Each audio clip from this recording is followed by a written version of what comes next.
What's up, everybody? Welcome back to your favorite wrestling podcast. It is the Monday Night Wave, baby, and we back. We back with our special edition episode of our recap of Crown Jewel. I go by Jay, your host, the lonely one, Pots and Reed, Pod Breaker, Pod Strowman, whatever you want to call me, Potter of all men. You know what I'm talking about. All right, so without further ado, potable chocolate. I would say an audible chocolate, but I like potable chocolate too. Either way, your potable voice is chocolate is crazy. That's soothing. I'm gonna trademark that. Take that. Well, I can't say that no more. Fuck. All right. Without further ado, I'm gonna pass it off to my man, the host, the one, the only, the Ocho Quattro himself, Mr. Heroic. Take it away from here. I have a special guest to introduce me. His name is Hibaku. Please, Hibaku, please do your thing. My name is Hibaku, and I come all the way from the great fictitious nation of Wakanda, here to introduce your co-host. So if I may, he is a wild card, so mysterious you can never tell what he is going to do. He is the king of gorgeous, such a handsome, benevolent king, so merciful, so gracious. He is Mr. the sexy ass lottery. He is Hero, and I am he. Yes, thank you, Hibaku. Make sure you get us those Avenger tickets, baby. We need those Avenger tickets. You know why? We need 3 of them, because I didn't come here alone. Because I am your OTC, the other co-host. That's right. But all those things being said, I just want to say one thing. I love you, Hero. Let's go. Thank you.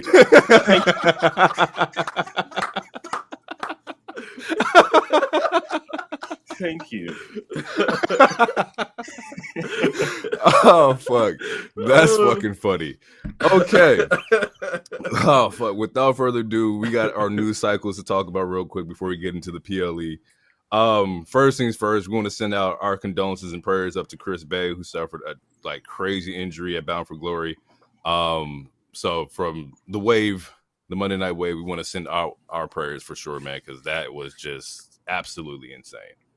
Yeah, super scary. We talked about it off air, but yeah, there's a lot of people that donated from all promotions. Everyone he seems like a good guy that everyone likes. It sucks that it has to be him. It sucks that it has to be anyone. Having a crazy ass injury like that is just wild, and being blessed and having people donate so that you really truly don't have to try to worry about anything. That's also a blessing. So shout out to everyone that donated, and shout out to Chris Bray. Hopefully him and his family. I don't know if he has a family, but best wishes to them, and hopefully he has a speedy recovery. For sure. Sticking in just a little somber news. Marco announced his retirement due to his doctor telling him to hey, your body can't go through that anymore. So shout out to Marco Stunt for having a nice little career in AEW, part of Jurassic Express. Definitely one of the AEW originals. He was there from day one. So shout out to him. Sending our quick congratulations to Ruby Soho and Angelo Parker for having their baby. That was a really cool thing to see.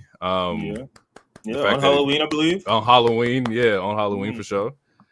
And then into kind of indie news. WWE announced that they will be doing what's called WWE ID, which is basically branding 5 wrestling schools. Schools, not promotions. We'll get into that. Schools in the United States as of right now. From the looks of it, it is Booker T's Reality of Wrestling, I believe that's what it's called. Yes. Seth's Black and Brave, Rikishi's Knox Pro Academy, the Nightmare Factory, and I believe the other one was Elite Pro, which was in Connecticut, if I'm not mistaken. New Hampshire. Which I believe is where Triple H is from. Within this makes sense. A lot of these are tied to former WWE talent or current WWE talent. When I first saw it, I definitely saw that I saw a mixed bag of people being like, man, they're taking over the indies or indie promotions. which that wasn't the case, except with Booker. I believe Booker does have his own promotion tied to his school, right? He does have his own shows. Mhm. So he's the only one that actually has a promotion or indie promotion tied to their school. The rest of them are just, schools.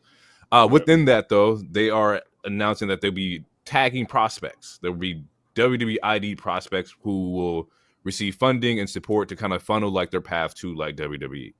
I'm going to open the stage up to you guys and kind of like get you guys' opinion and see what you guys think about that and how that can like affect the landscape of wrestling. Well, I for one think it is a great opportunity for indie wrestlers to be able to not only have a pipeline to take that next step, but have eyes on them. I think the biggest thing anybody wants is an opportunity to be seen, to showcase their talents, to make their dreams come true. So if you're hating on it, you're lame. That's my thoughts. I will piggyback off of what DT said. To me, it's literally just the NIL version, just with indie schools or just wrestling schools. I don't even say indie schools, but wrestling schools.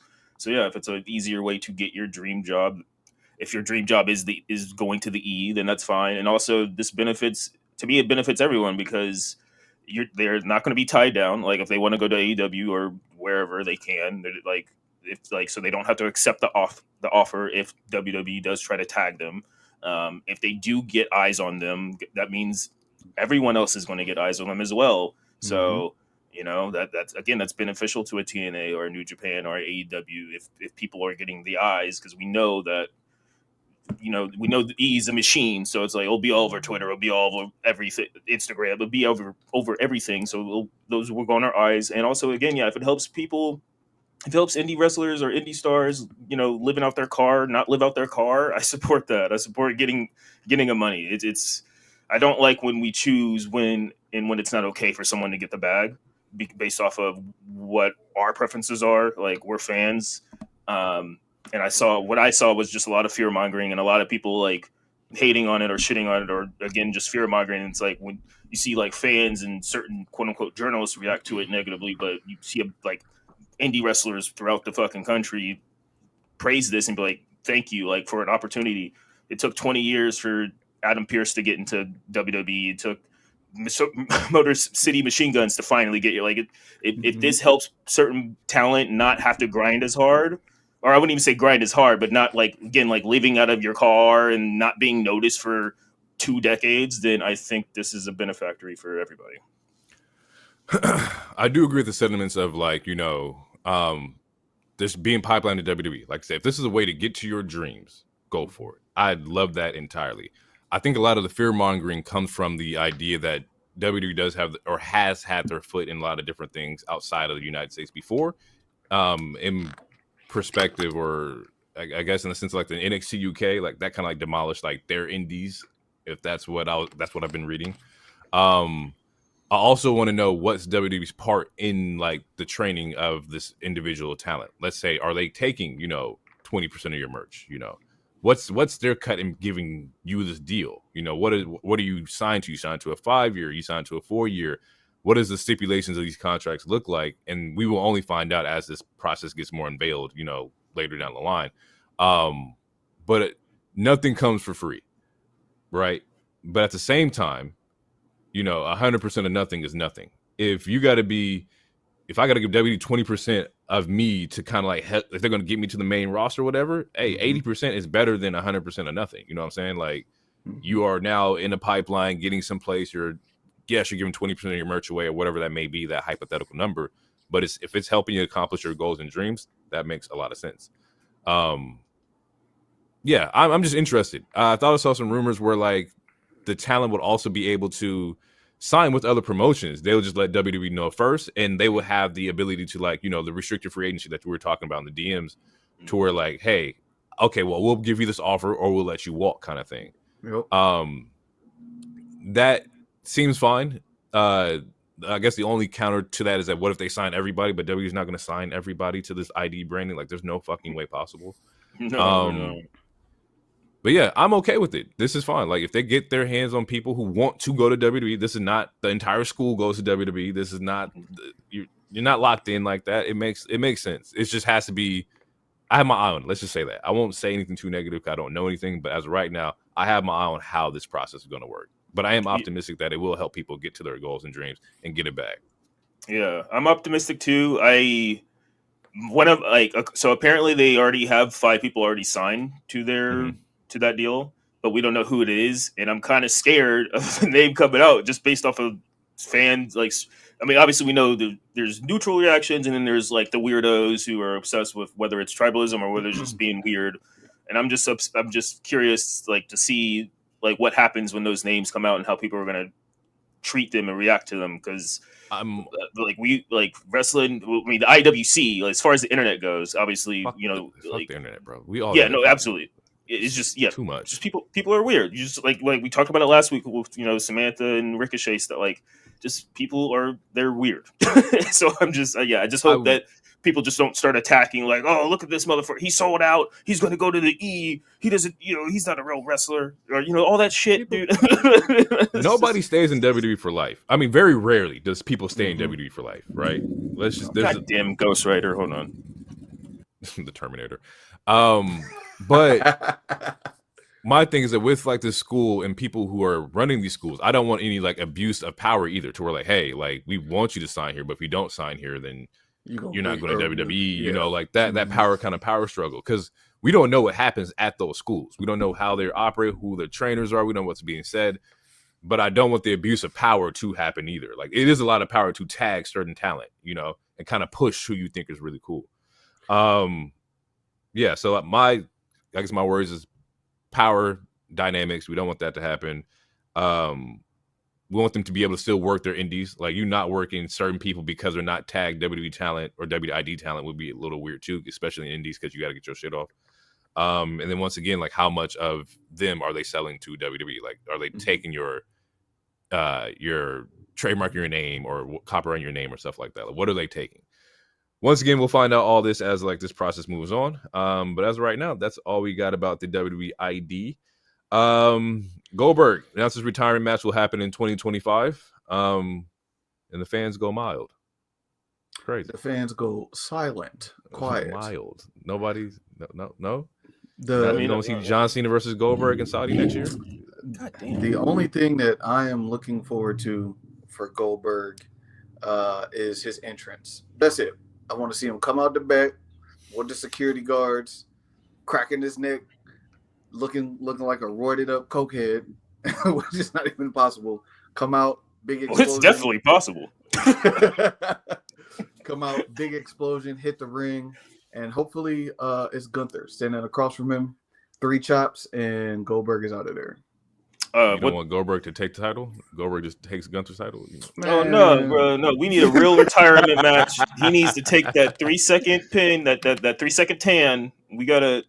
No, I think Nick Nemeth, FKA Dolph Ziggler, he said it best, or he booked it best. Ring starts, we get the jackhammer, the spear, Gunther kicks out at 1, we get a 3-minute match, everyone goes home, but Gunther wins. Let's get it, pack the shit up, bro. Now, let that man get speared by Braun Breaker. The passing of the spears. He got the best spear now. Like, he gonna have to get speared by. There's like 4 people he got to get speared by. Yeah, at least 4. Yeah, we saw Kari's spear today. Really, that spear was vicious. Man. You know what I'm saying? Bianca, she got a good spear too. You know what I'm saying? And there's the big dog. The tribal chief. Fair. Jey Uso got a spear now. Off the ropes. Yeah. That definitely happened. We have some contract expiring / roster cuts, if you want to say, if you will, or departures. 3 only happened Friday. Was it yesterday we found out that they happened? Yeah, this was yesterday. It looks like Tegan Nox, Indy Hartwell, and Baron Corbin have been released by WWE. Corbin is the one, I believe his contract won't be renewed, and the other ones got released, if I'm not mistaken. So they have the 90-day non-compete on them right now. Yeah. It's something like that, because they are the only 2 that have the 90-day, which I don't know how long it's going to take for that law to go into effect. I thought it was already in effect, that we weren't going to do 90 days anymore, but maybe that's a next year thing. But yeah, I think it applies to employees. I think because they're independent contractors, there's a loophole around that to where they can still do 90 days because they're not technically employees of WWE. well, that's interesting. Well, yes. But yeah, I thought it was interesting that they were the only two that got the 90-day and not Baron Corbin. It always sucks to see people lose their job. And it's a very competitive business, especially when there's a crazy good crop of talent, and it happens in every company. I'm glad it's not the same in the VKM era where they're just like letting motherfuckers go all willy nilly, especially ones that are currently in storylines.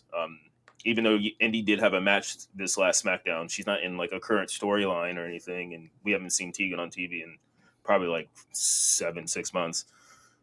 Who's healthy, she just hasn't been used, and very healthy too, and also just they've had nothing for him, I guess. It's unfortunate. I really like Baron Corbin. He's definitely had some shitty gimmicks that were insufferable, but he's a good in-ring turned him into talent. something. Yeah, and he's like, anytime he's given something, he tried his best with it. His NXT run that he just recently had when he was tagging with Braun Breaker, and it was a nice shot of like revitalization. It showed like he's a good dude. I don't know if he's going to continue to wrestle. I feel like the ladies will. If he doesn't, I would love to see a good barbecue show for him. Is like him cooking. There's money in that. If he does go back wrestle, that's fine too. But yeah, meat. It sucks, but yeah. I'm just a little interested, or maybe slightly frustrated in the aspect of like these are talent that got drafted, right? And they're drafted in the draft, and we have high hopes and potential for them. With the especially like Indy, because Indy was NXT champion. She didn't need to be called up when she got called up. She was doing really well in NXT when it was happening, right? And then she gets brought up. We don't really have anything for her. Phenomenal fucking talent. Has the frame to be an amazing fucking wrestler. Like has great in-work ability as well. And then with Baron, it's like he also got brought up, like you said, off of the back of that tag team with Braun Breaker, doing a phenomenal job. We then see him do the little bit with Apollo where we thought that they were going to be a team and whatnot, and that's not a thing anymore. So it's like just the way that we bring up this talent and then like just drop them like they're a bad habit is kind of crazy, especially when like they're fan favorites. Like especially Baron. Baron has a nice little following of people who like who he is. You could say the similar thing with like Dijak too. Dijak is another one that was loved in NXT, did not need to be called up, and once he got called up, he got released. So the process of what they're doing with this draft and how they utilize this talent is a little questionable. I get it that we don't have spots for everybody, but at the same time, if that's the case, just leave them where they were at in NXT. Like, don't get people's hopes up and then drop them. I'd rather, hey, it didn't work out, he left NXT. Cool, no harm, no foul. Yeah. I don't know about DT. You got anything? Yeah, I mean, I tweeted earlier when the news broke because I saw a lot of people like laughing and making jokes and shit about people getting released and cut, and it's not funny. It's not fun. There's nothing dope about it. Laughing at somebody for losing their job when it wasn't their fault is kind of corny. It's crazy. Not even kind of. It's corny as fuck. But kind of the same sentiments. My biggest problem with it was kind of what you said, Loner, is like I don't like the fact that it's we don't have anything for you, so we're gonna let you go. If you call somebody up, in my mind, or you bring them over to a brand, whatever it is, you should already have a plan or an idea of what you're going to do with them or with their character before you even do it. Because a lot of these people, especially if they're getting called up from an NXT or wherever the case, obviously I think they're trying to rebrand NXT and keep it from looking like or feeling like a developmental program or promotion. But if you're bringing them up, you're essentially saying this person is ready for the main stage. If I'm ready for the main stage, you need to have a main stage storyline for me to perform. Otherwise, let me know, hey, you're doing good. We just don't have anything for you right now. We're not going to move you, but there's other opportunities for you to help build WWE's brand or whomever's brand in other locations, right? We're going to send you here to do this, or we're going to send you to, now they got wrestling schools that they're obviously partnered with or whatever the case. We're going to send you to these wrestling schools and have you teach and prep the next stage of people or the next wave of, new crop of wrestlers or whatever, but find something for them to do instead of bringing him up, show him a couple times, see what the crowd's reaction is, because we're not going to respond if we don't know who we're responding to or what they are. You have to showcase these people so we can get bought in, and either we're going to hate them based on the fact that they're doing bad guy stuff, or we're going to love them because they're faces, right? So that was my thing. I don't like that shit. And that was first, like, yeah, like you said, it is corny. I saw people like were tweeting at Michin like, "Oh, you're next," and I'm like, "Bro, that's trash. Like, leave her the fuck alone. Like, why would you want that to even happen anyway?" But also, someone made I saw a fake Sean Ross Sapp page, and it said Isla Dawn was let go. I almost fell for it. Oh, yeah, that one almost got me too. I was like, wait, like, what? Fuck out of here. Like, leave those women alone. Like, they work their asses off when they have their opportunities. Mm-hmm. And that kind of spins off like Tegan. Like, Tegan prior to people keep saying about Tegan, like, the injuries. Oh, she's always injured. That injury happened so long ago, right? She's had multiple. Like, she had multiple knee injuries for sure. But in NXT, she was one of those ones who could fucking wrestle. So, like, leave her the hell alone. She's trying to, like, move on. You can work through injuries. She's healthy now. Let her go. Yeah, it just sucks. Hopefully everybody lands on their feet somewhere, find out where they want to go. I saw a lot of people tweeting at TNA to grab Indy. Like, they think that would be a great role for Indy and TNA. I'm down with whatever you guys want to do. New Japan, TNA, AEW, work in the Indies. Just as long as you find your job or what your passion is, continue to do it. Free agent Dustin Rhodes. Dustin Rhodes is a free agent currently, so he's without a contract right now. I know DT had mentioned that maybe there's a spot for him with Cody in the E, especially after like last year where people were wishing that he had his brother in his corner during like the whole Bloodline feud and WrestleMania moment. Any interest in seeing Dustin Rhodes in WWE next to Cody Rhodes? Yes, if Randy keeps staring at the damn undisputed Universal Championship like that. Yes, absolutely. Because Cody is going to need some help. He's got beef everywhere he turns around at this point. So I would absolutely love to see that. Simply for the fact of getting Cody some extra help, if you will. And this is as neutral as possible, but I don't care either way. If he comes, that's dope. If he paws, if he stays over there, that's fine too. I honestly don't care. Okay. And I mean that respectfully. I like Dustin. I think he's a good talent, and I think he could be a good trainer and producer as well. For the storyline purposes, it would be cool to have them back together. For storyline purposes, just like how we saw Arn that one time. Forgot what show that was, but I mean, I take Bad Blood. No, it was the. Oh, you're talking about AEW show? No, it was WWE show. He was backstage. It might have been. Was it Bad Blood? No, it wasn't Bad Blood. Are you sure? He was sitting. I almost said. He was at but I'm talking about the one where he's walking to the tunnel. He's like, "Don't worry, you'll have friends with you." And it's when KO and Randy return. That wasn't Bad Blood. That was Okay. I think that was Berlin, or maybe it might have been London. I don't know. Anyway, I don't. He's a good talent. I am fine with it either way. It's not going to change anything for me. But okay. I would say it would be cool for the storyline purposes. The pictures, the photo ops would be good. But the other thing is, does he want to wrestle too? Yeah. Like, okay, all right. That's something I'm trying to. I mean, I would assume so. Dustin is coming off of like a contract where he was wrestling. Okay. He was actively wrestling. Do you want him to wrestle in WWE? Would you like to see him wrestle? Yeah. Would you want him to be like just a manager? Like, how limited of his role would you like Dustin to have? I mean, he could be the heater. Like, he could be the person you fight before you fight Cody. Or if like Cody getting jumped by a bunch of people. Yeah, my big bro here. Fair. Two more things before just one more thing. We can skip the other one. But ROH is possibly getting a TV deal. It looks like that side is kind of happening with like negotiations, and maybe there's a rumor that they're landing on some kind of network. Which would make a lot of sense because Jericho did beat Briscoe for the ROH title, and so now he's kind of like the head of like that franchise, I guess. Hey guys. Personal thoughts, I think it's okay. I think like getting them on TV would be solid. I think they need like a developmental like realm. I just don't know where you would place them at. Some people mentioned like True TV or something like that, where like they can come after like an Impractical Jokers or something like that, and then you kind of have like your show there.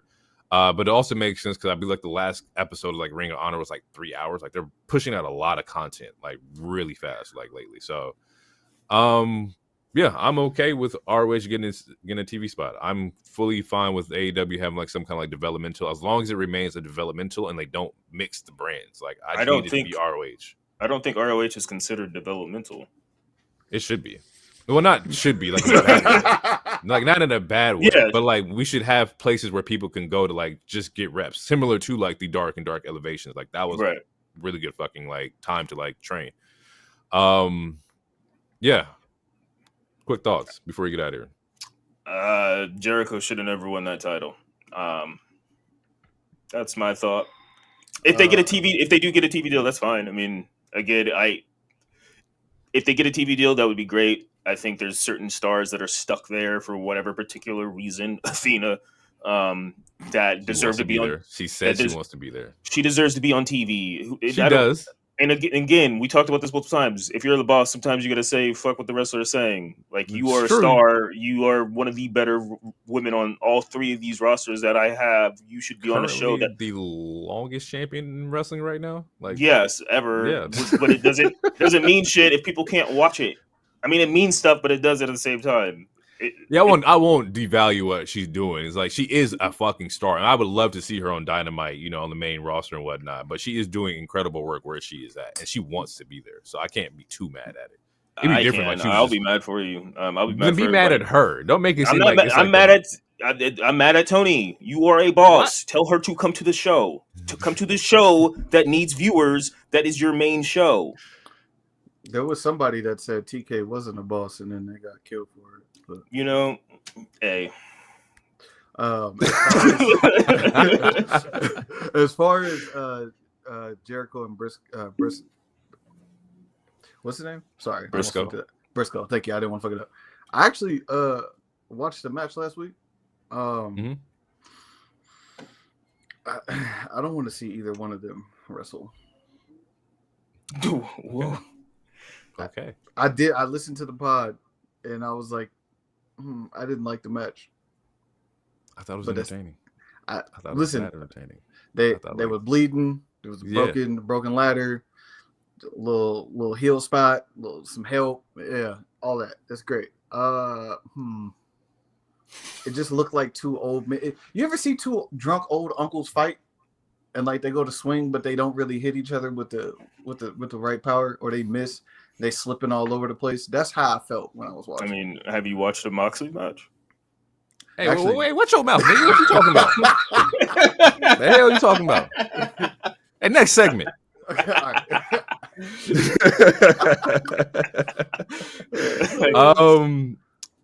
I had the shit about Bliss and like the imposter and like all that, but we'll skip that.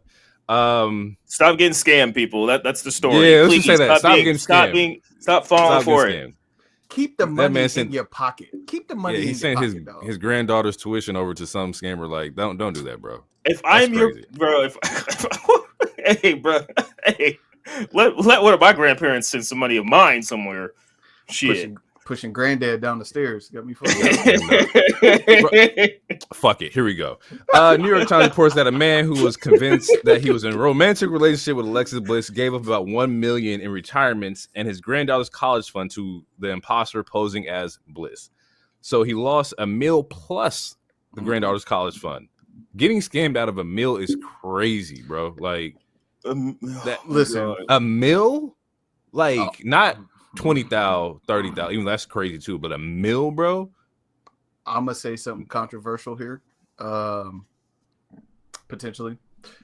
How you spend that much money and you ain't hit? That's it. That's all I gotta ask. It's common sense. At that point, you got to think about it. I'm not this saying nigga. This nigga don't believe in true love. No.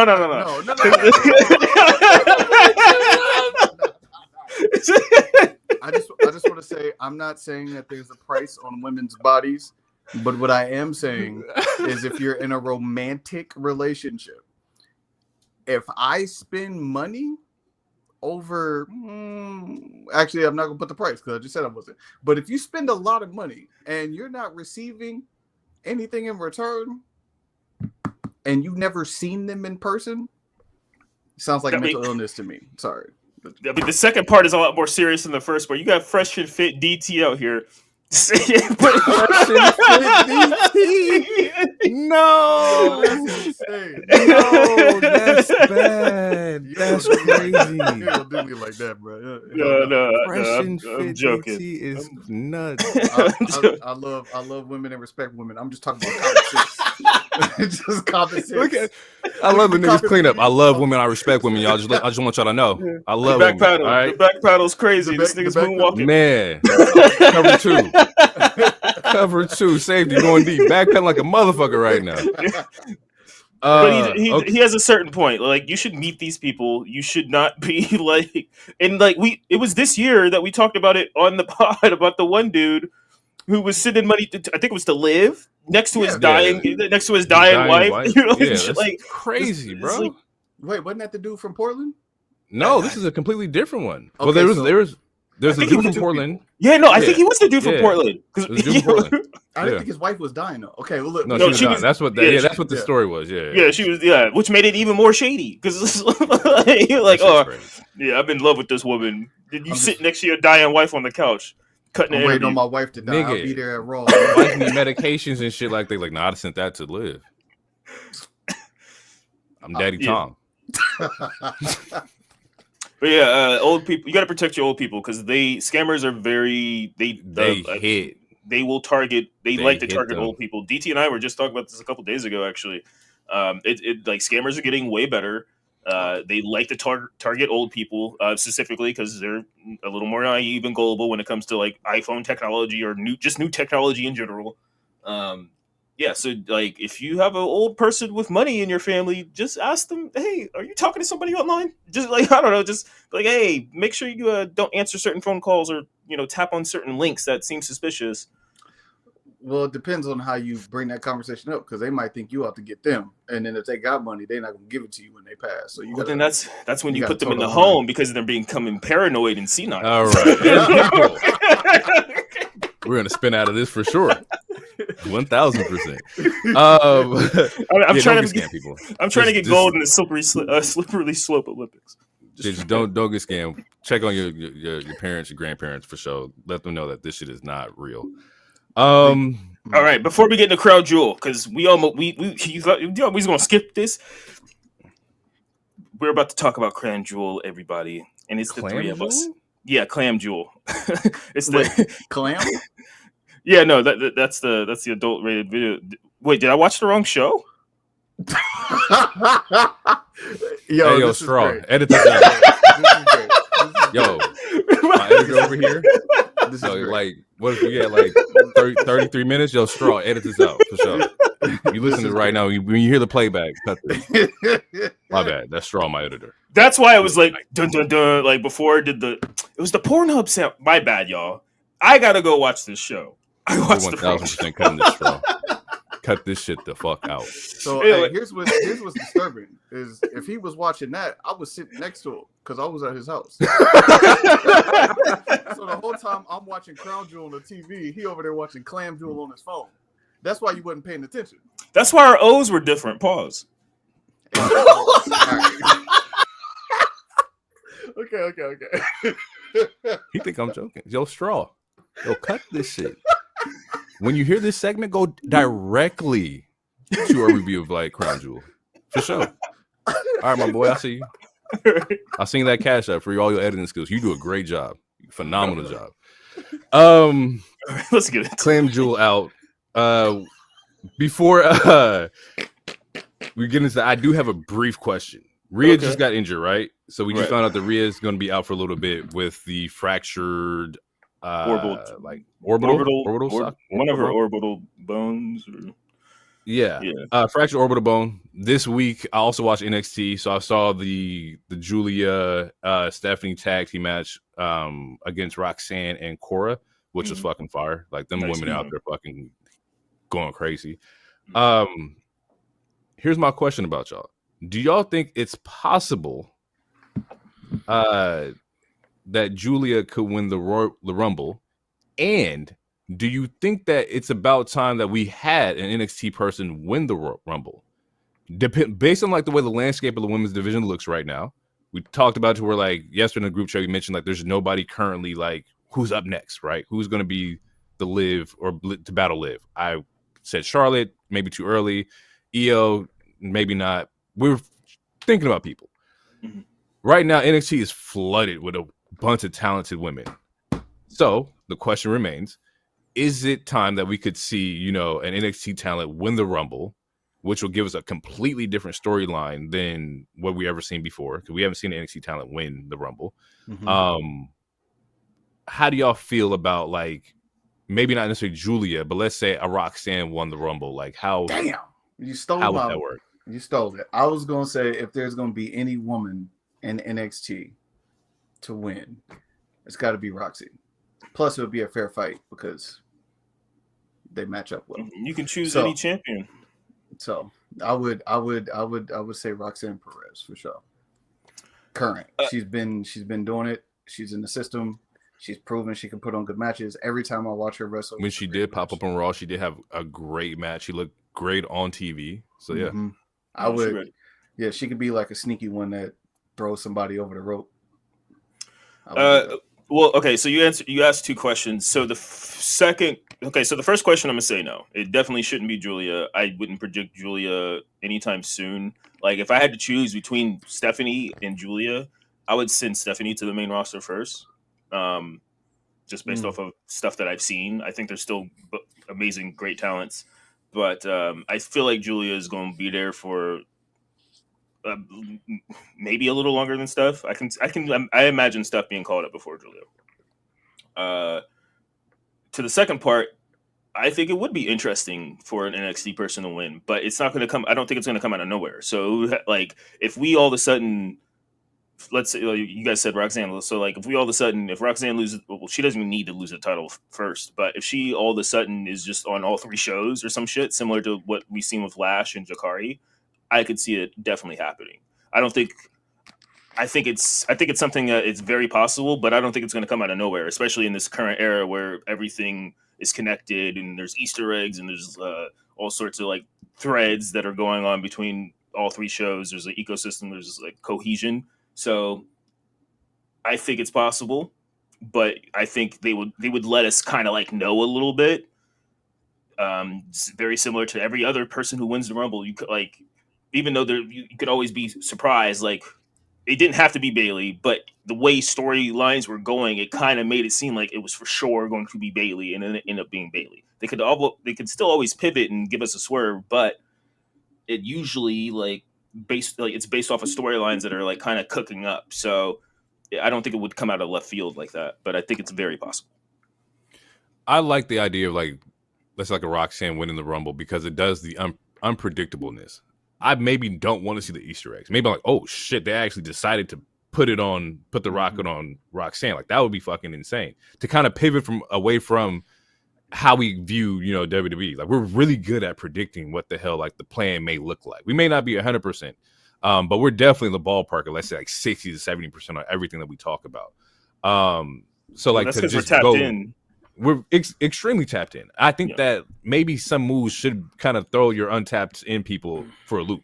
Like I don't want to be tapped in too much where I'm like, okay, I know exactly what's going to happen here. Although it is good, but like, let me see some shit that comes out of nowhere. And I thought that like, I was going to say not to throw shade to this other place, but this company always throwing shade. They don't cater to they don't cater to the tapped in. They cater to everybody. So that's why I feel like it might not happen. But I do see your point, though.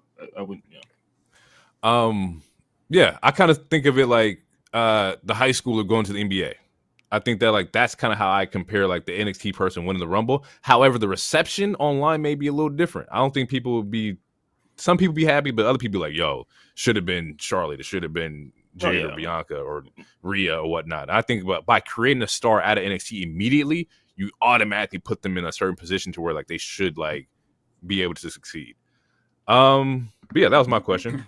I'm glad we got that out. I thought that was kind of cool to think about for a little bit because they are talented. NXT is booming right now, the women's division. Men's side, a little questionable, but the women's side, fucking smoking. Yeah, no, the men's side is lacking for sure.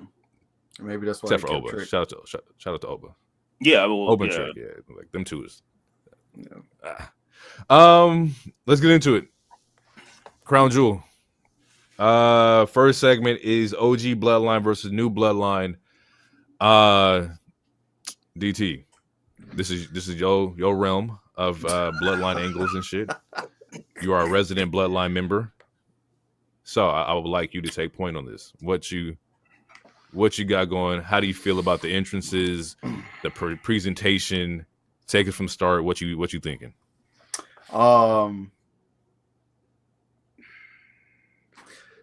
The first thing I want to talk about is Solo or Bloodline 2.0's entrance. I'm very pleased with how Solo's being presented. I'm very pleased with how he's been on the mic. I'm pleased with his command of his bloodline. They get in the ring, they come out together, they get in the ring, and then they start circling Solo while he's got the finger up. I thought that was dope. I hadn't seen that before. I don't know why he laughed. I thought that was like a dope little adage for them. That nigga just twisted. That's why you laughing. That nigga is twisted, bro. His brain is different, bro. It's different. Mr. Wild Card. Literally. But this is what I wrote down. I said super heel energy, truculent miscreants ready to flip a table. That's what I felt when I when I saw them come out.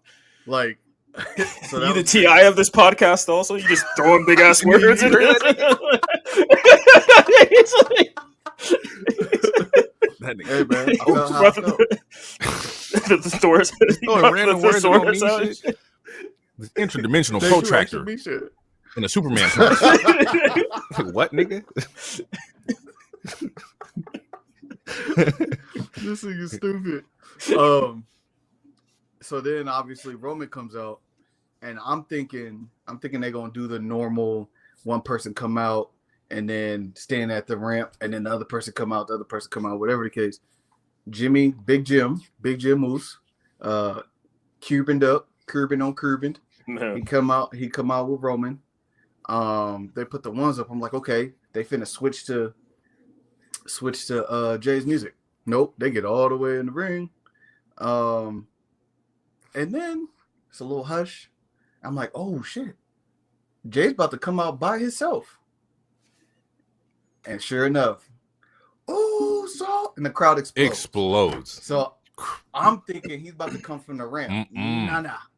This is true main event. Jey Uso, your former Intercontinental Champion, comes right out in the crowd. So much so that he could barely get to the ring. Bro. They had to bring security guards. He had 3 security guards that had to help get him to the ring. He gets to the ring. He gets up. He's bobbing, doing his thing. He's dancing. And then the camera pans over. And you see Jimmy smiling like a happy little big brother, you know what I'm saying? Just happy his brother back, just excited. And then it pans again. And you see the OTC with the most disgusted look on his face. And I said, damn. That nigga had the Robert De Niro face. Yeah, he's really good at that face. He's really good. Really? Him? Like, this is what y'all popping for? And the Yeet pop, the Jey Uso pop was bigger than the Tribal Chief pop. Like, it might have been the biggest pop the whole night. That shit's crazy, and that's bro. Something to talk about. Yeah, I don't know that. Yeah, we'll talk about it because them singing Randy's song was wild. Too. Yeah, that was. You're right. I'm glad you brought that back up. So Jay gets up on the turnbuckle. He's yeeting. The crowd's yeeting. They off beat, but everybody got the energy going.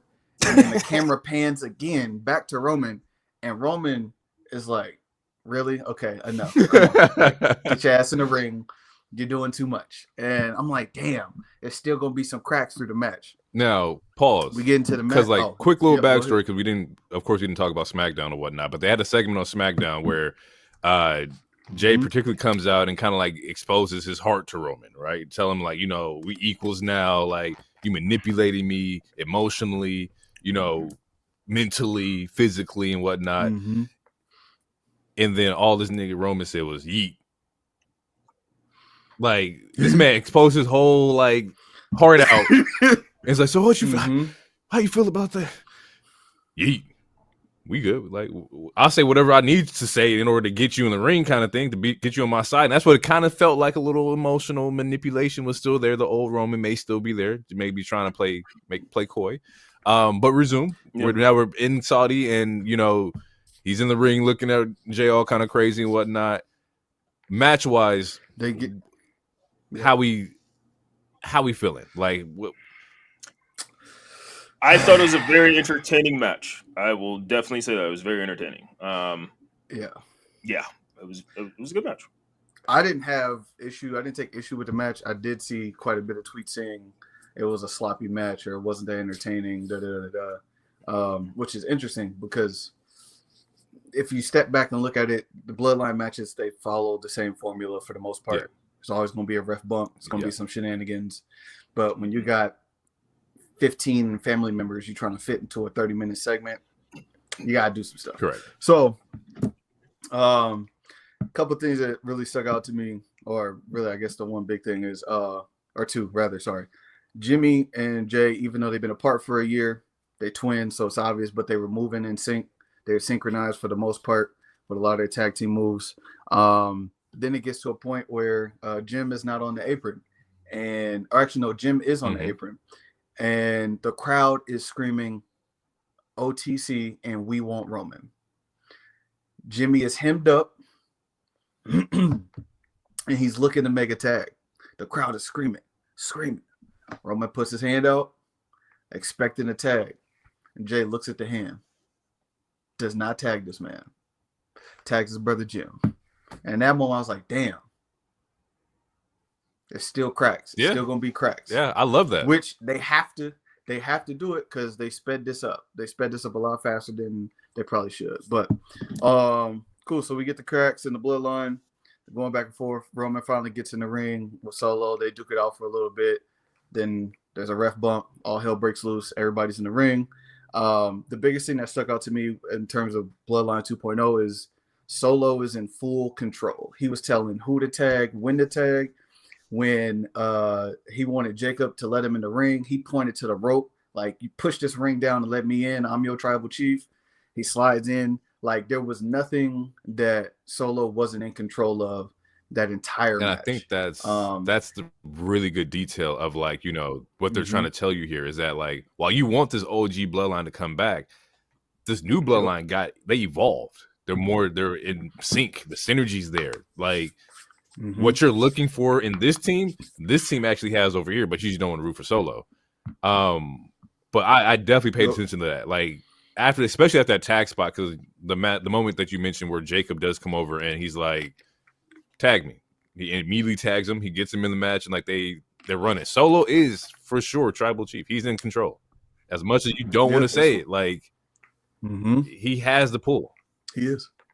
And it goes back to what Harold said on a couple of pods now that he wasn't just a brute, you know. No. He's been paying attention. He's calculated. He's been thinking, and he's very intentional with everything he does. So, cool. We get some more gang warfare ensues, and then we get another pop, a nice pop, from Sammy. Sammy pulls up. Wait, well, you didn't talk about who won the match. You did. We did. You skipped a little bit. Bro, I did skip that. I skipped that. My bad. You're right. Because literally, Fatu goes full Super Saiyan, goddamn God mode, and like he in the line in the Avengers where Tony Stark was like, "We got the Hulk. Like we have a Hulk." Like that was like the fact that yes, they were outnumbered. They're still out. They're outnumbered. But Fatu was the main difference in this entire match. Like. I mean, I didn't write no spots down, but like, he took out Jimmy, then he took out Jay, who Jay was holding his own because they're making it during this match. They are one of the other things that they're doing is like they're showing us that like Jay is strong. He is strong. He's like he's not just verbally saying he's equal. I mean, clearly the pop is there, but like he's not just some guy who's just going to be thrown to the side and then he's asleep for 15 minutes, But yeah, so Fatu literally transforms like 30 different forms, takes out all 3 of them, which sets up Solo for 2 spikes, or as Big E said, just punishing his throat. Punishing the Big E did say that at the end of the punishing his throat is nuts, yo. But, and then Solo gets a pin over Roman Reigns, which a definitive pin in the third person this year. But the fourth person ever, third person this year. The best part about this shit is the crowd was quiet. He took air out that damn building, and I was like, that's what he needs. Is that moment where, like, I got this pin, and nobody in Saudi clapped. There was no pop. Like, anytime, like, even like a villain does win in, like, you know, the WWE, you get some kind of clap from the audience. It was quiet, bro. Like, was it, would you say it was similar to Brock and Taker? Nah, because even that, people were like in horror, like, oh my God, like there was like, they couldn't believe it. There's still some kind of like belief. This was quiet, bro. This is a huge crowd, sold out crowd in Saudi, and not one thing was said. It was so bad. I was like, did my audio go off? And then Roman does like the low blow, or he hits like, he tries to swings back at Solo, and then the crowd picks back up because Roman's like trying to like fight back. But that moment after he got the pin, bro, they was not feeling it. And I loved it. I loved every moment of that. Like that's controlling the energy in the arena. Yeah, I was not mad at Roman losing this. Nah, it made sense. Like the synergy was off. OG Bloodline has some cracks. New Bloodline has been firing all cylinders for months now. Like it makes the most sense. Now this is where you said like their gang warfare is ensuing. We then get the Sami Zayn pop because Sami shows up. Now, with this particular part, Sami comes out to help, right? He gets jumped a little bit, but then they end up with Solo in the middle of the ring. It's OG Bloodline in the corners looking to take out Solo. Sami goes for the kick. Solo rolls out the ring, kicks Roman in the face, square in the face. Best part about this is fucking Solo, and haha, look what you did. I'm like, this man is he's different, bro. He's good. The comedic Solo has been working, man. Like look at y'all stupid, dummy, stupid. What you thought you was gonna get me? Like, I love that. I love that part of Solo, yo.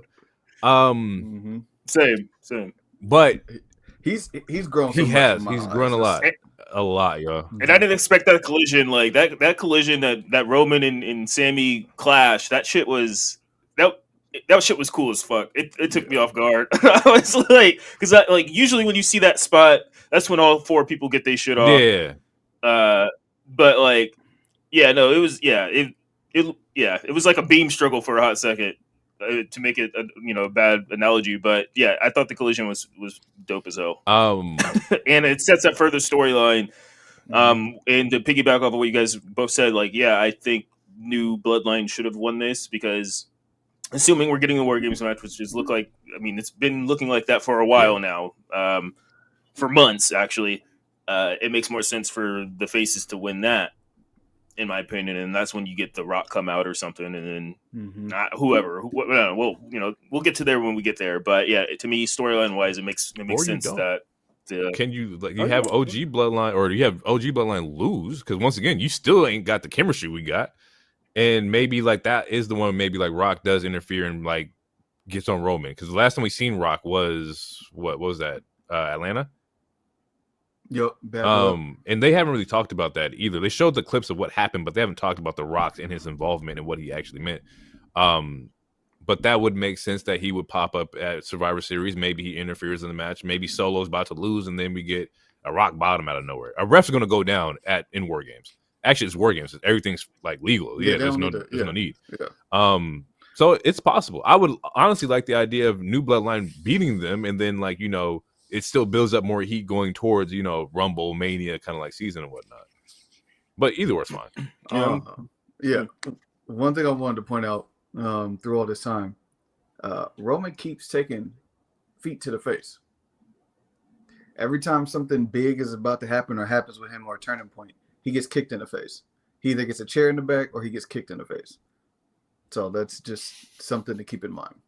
If you think about it, he got kicked in the face by both of the Usos twice. True. He got kicked in the face by Sammy. True. This time, and then obviously at Elimination Chamber, he gets kicked and he takes a kick. Yeah, that's true. He I didn't get his break it ass down kicked. like that, but you're So, right. It's a lot of people's offense is super kicking. Like almost every person has a super kick or an enziguri or some shit. So to wrap it up in summary, we got Roman takes a pin. Jay came out last during the entrance, so he's moved over and tried to be equal and whatnot.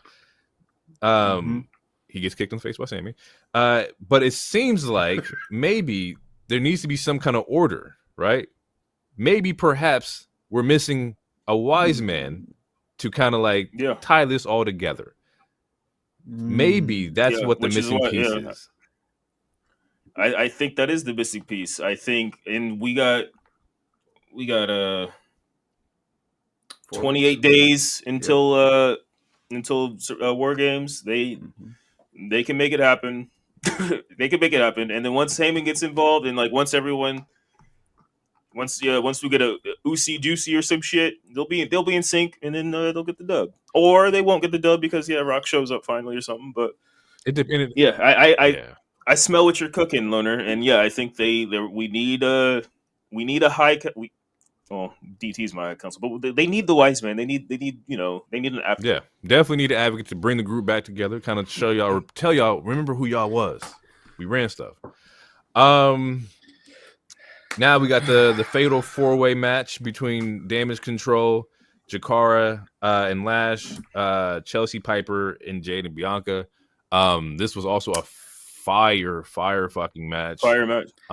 Pure chaos. Before we get to how great this match was, and I actually wanted to cut you off in a way. Mm-hmm. Why the fuck are there only 2 women? That's what I wrote down. Why are there only 2 women in to start the match? Where's the common sense in that? Now I'm sitting here. I asked you the same question. Okay. I said, "Ain't this a fatal 4-way?" And he goes, "Yeah, it's a stupid rule, and I'm glad you asked that. But yes, this is a fatal 4-way." I said, "Why are there only 2 women in the match to start? It makes no sense." Then he breaks down, theoretically, you get tired, you can just tag anyone. It's like, why would I want to tag somebody else? Yeah, it's not on my team. So they could possibly take my opportunity to win. You are right. These are the rules of wrestling. You are right, though. Yeah, it makes no sense. I fucking hate it. It's fucking dumb. That is dumb. That's the only thing that really made me mad about the match. Everything else was fire. It was Mr. Quattro, Mr. Hero, would you like to run point on the fatal 4-way match here?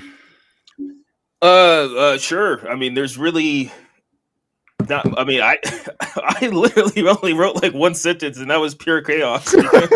I mean, that's 2 words. But no, the match was great. It started off a little slow. Yeah. It started off a little slow, but it started off with the 2 best women going, in my opinion, which is Bianca and Io. Like, I need a best of 7 of them, like statement? Immediately. Remember how we talked about that? Like, the Rock Austin comparison is Rhea Bianca. What if it's we still not got that? What if it's Bianca Io? Like, I'm here for that.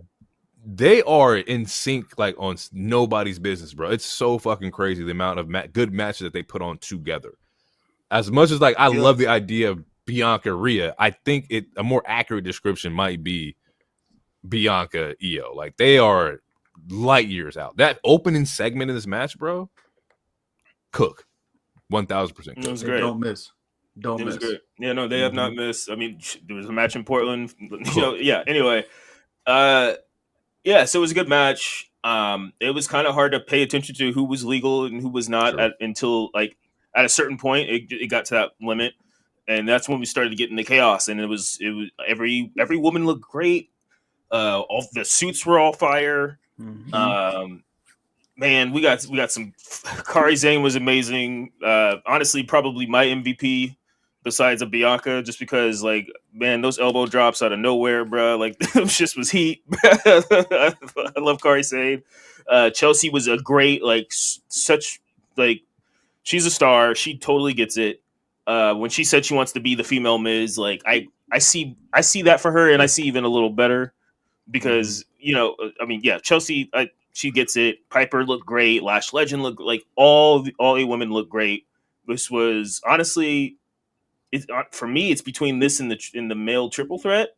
And honestly, it's kind of like tied as far as my favorite matches of tonight. Okay. Yeah. And because this, like once this match kicked up, it was just nonstop, and it was, I don't know, it was great. I can't think of any other like crazy spots I want to particularly. I got a couple. I mean, the move. We got a couple spots. The move with Lash and Jakari, that power bomb, that was Yep. nice. When Jakari jumps off of Lash, that was nice. Like there was a lot of nice spots. There was 2 slip ups.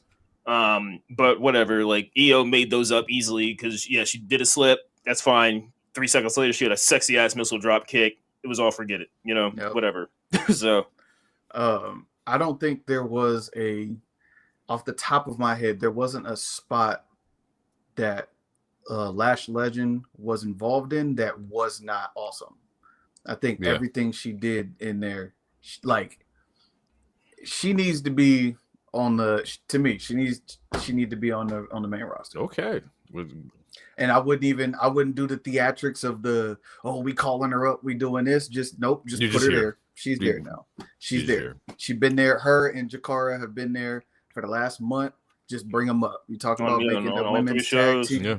You talk about making the women's tag team deeper, etc. All of that, more talent. You literally just infused 2 women who right now technically being carried by one, but they're both great. Both of them are great. They're both great. And they work really well together. I'm down for it. Yeah. Lash is just really fucking strong, bro. Like it's like insane how strong she is, yo.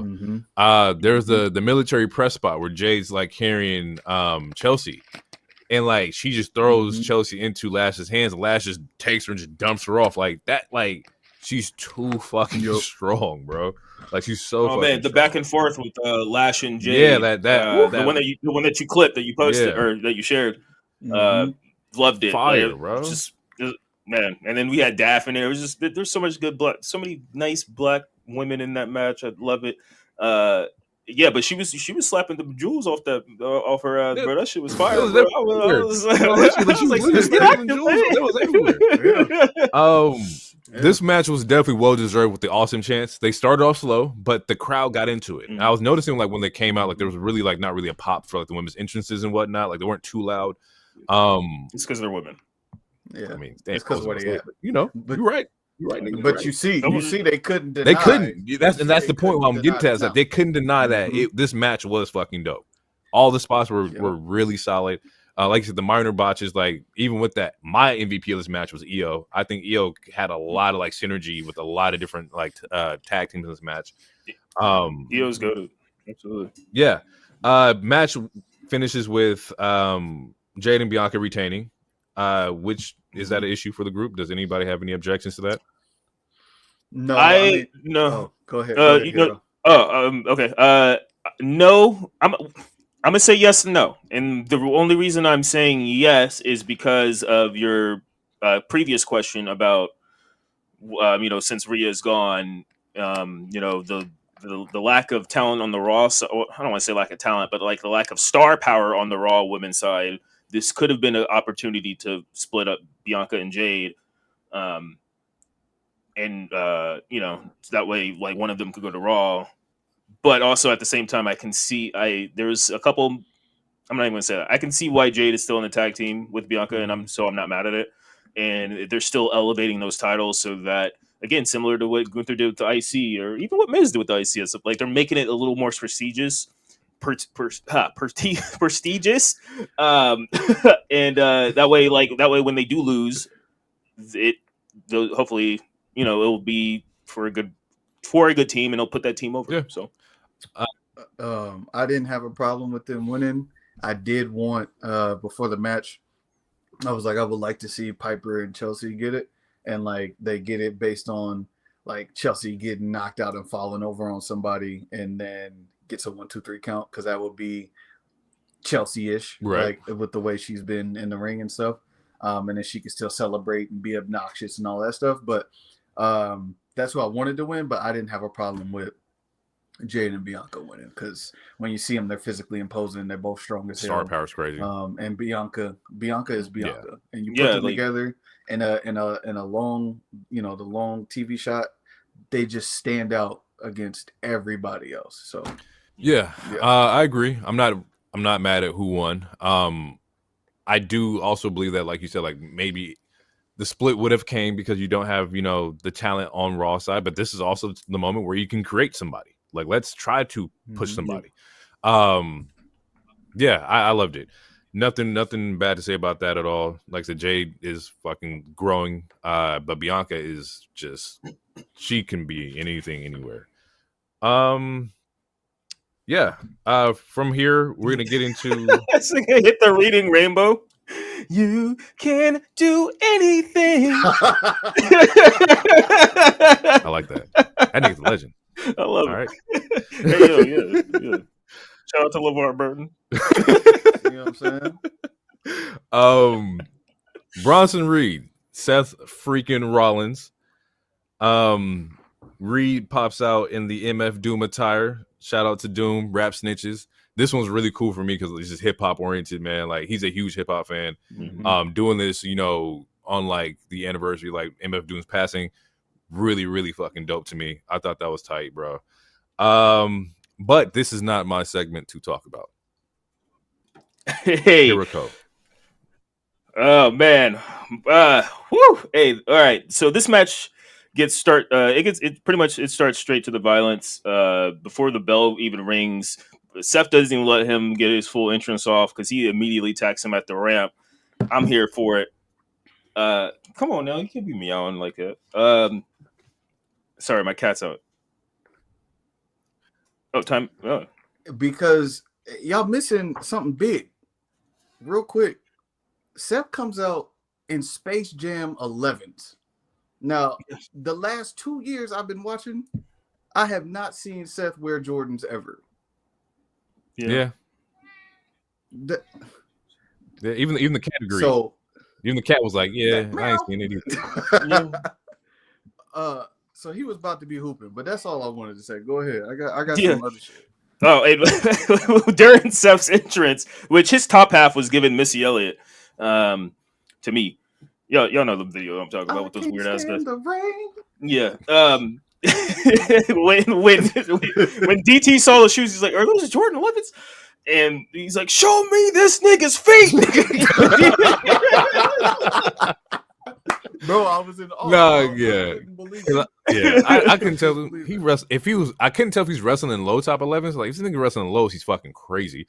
But either way, I'm like, that's also called back. He been scuffing up Bronson Reed Jordans all goddamn week for the past 2 weeks. I like it. Mm-hmm. I'm gonna stomp you out in Jordans. I like it, bro. I like it. It's cool. I'm fucking with it. Man, yeah. So we got all that violence before the bell. Then the bell rings. We get straight to some more action. We get an early tsunami, which is like, oh fuck. I mean, it looked like that might have been it, but Bronson wanted to play with his food, which he tries to go for a second. Then Seth counters. We get an early curb stomp. Bronson Reed kicks out, unprotected ass finisher. Love the stomp, but it is not protected. But yeah. Then we more action pursues. I didn't write down too many spots except for the ending sequence. But yeah, you got something? Yeah, real quick. I got Bronson ate all the chops. Like this, they really amplified his strength in this match. There wasn't a single attack that Seth did except for his finisher, which I also have I got some shit about. But except for those finishers that Bronson didn't eat. Like, he just kept coming and kept coming and kept coming. And don't make that face. Relax. Come on, just keep it going. And I mean, that was worse. You should. Brought to you by Long Richard. And then the superplex off the top rope. And Bronson went all the way to the top rope. He didn't go to the middle rope. He went on the bottom rope. He went all the way to the top rope.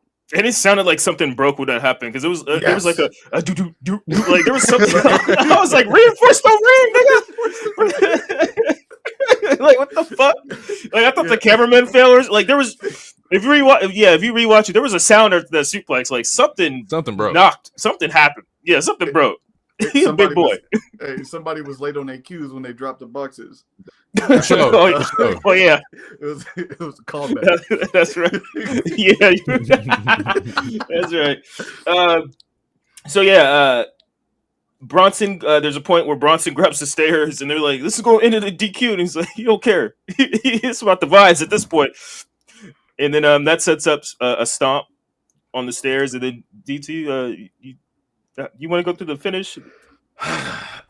Yes, actually, I do. So Bronson was playing with his food, like you said. He was taunting Seth. Seth goes, "You should have finished me when you had the chance." He gets mad. They're outside the ring. Gets the steps. Stomp on the stairs.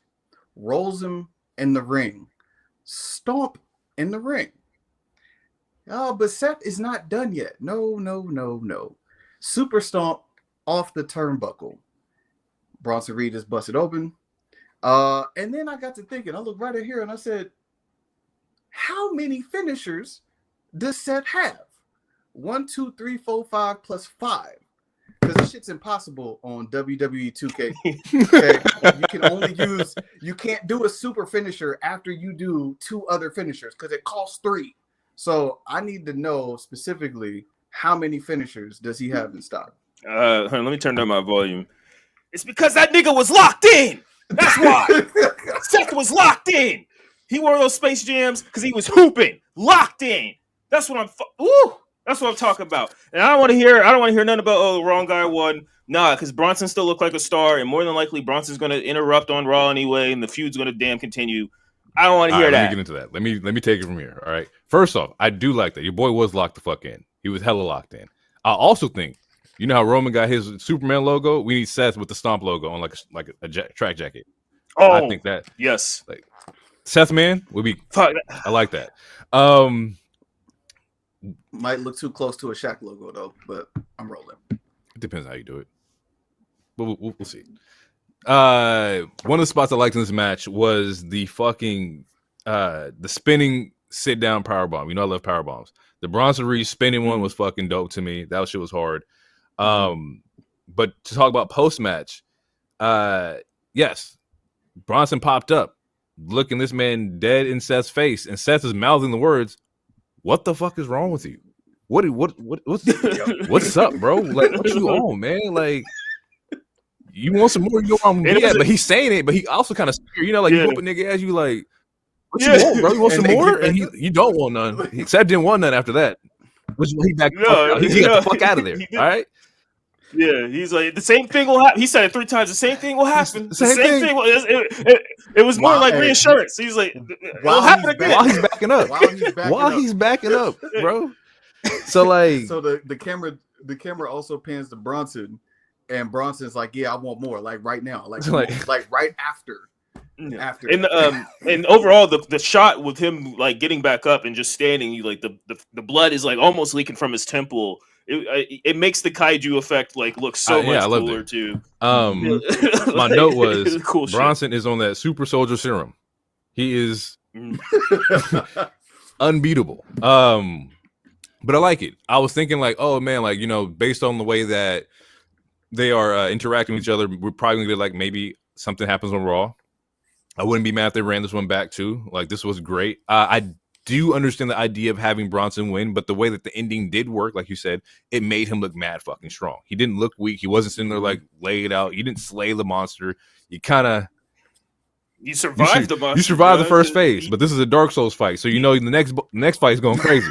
So yeah, phase 2 is different. And this is 4 stomps. And yeah, for sure. Yeah, oh man, for sure.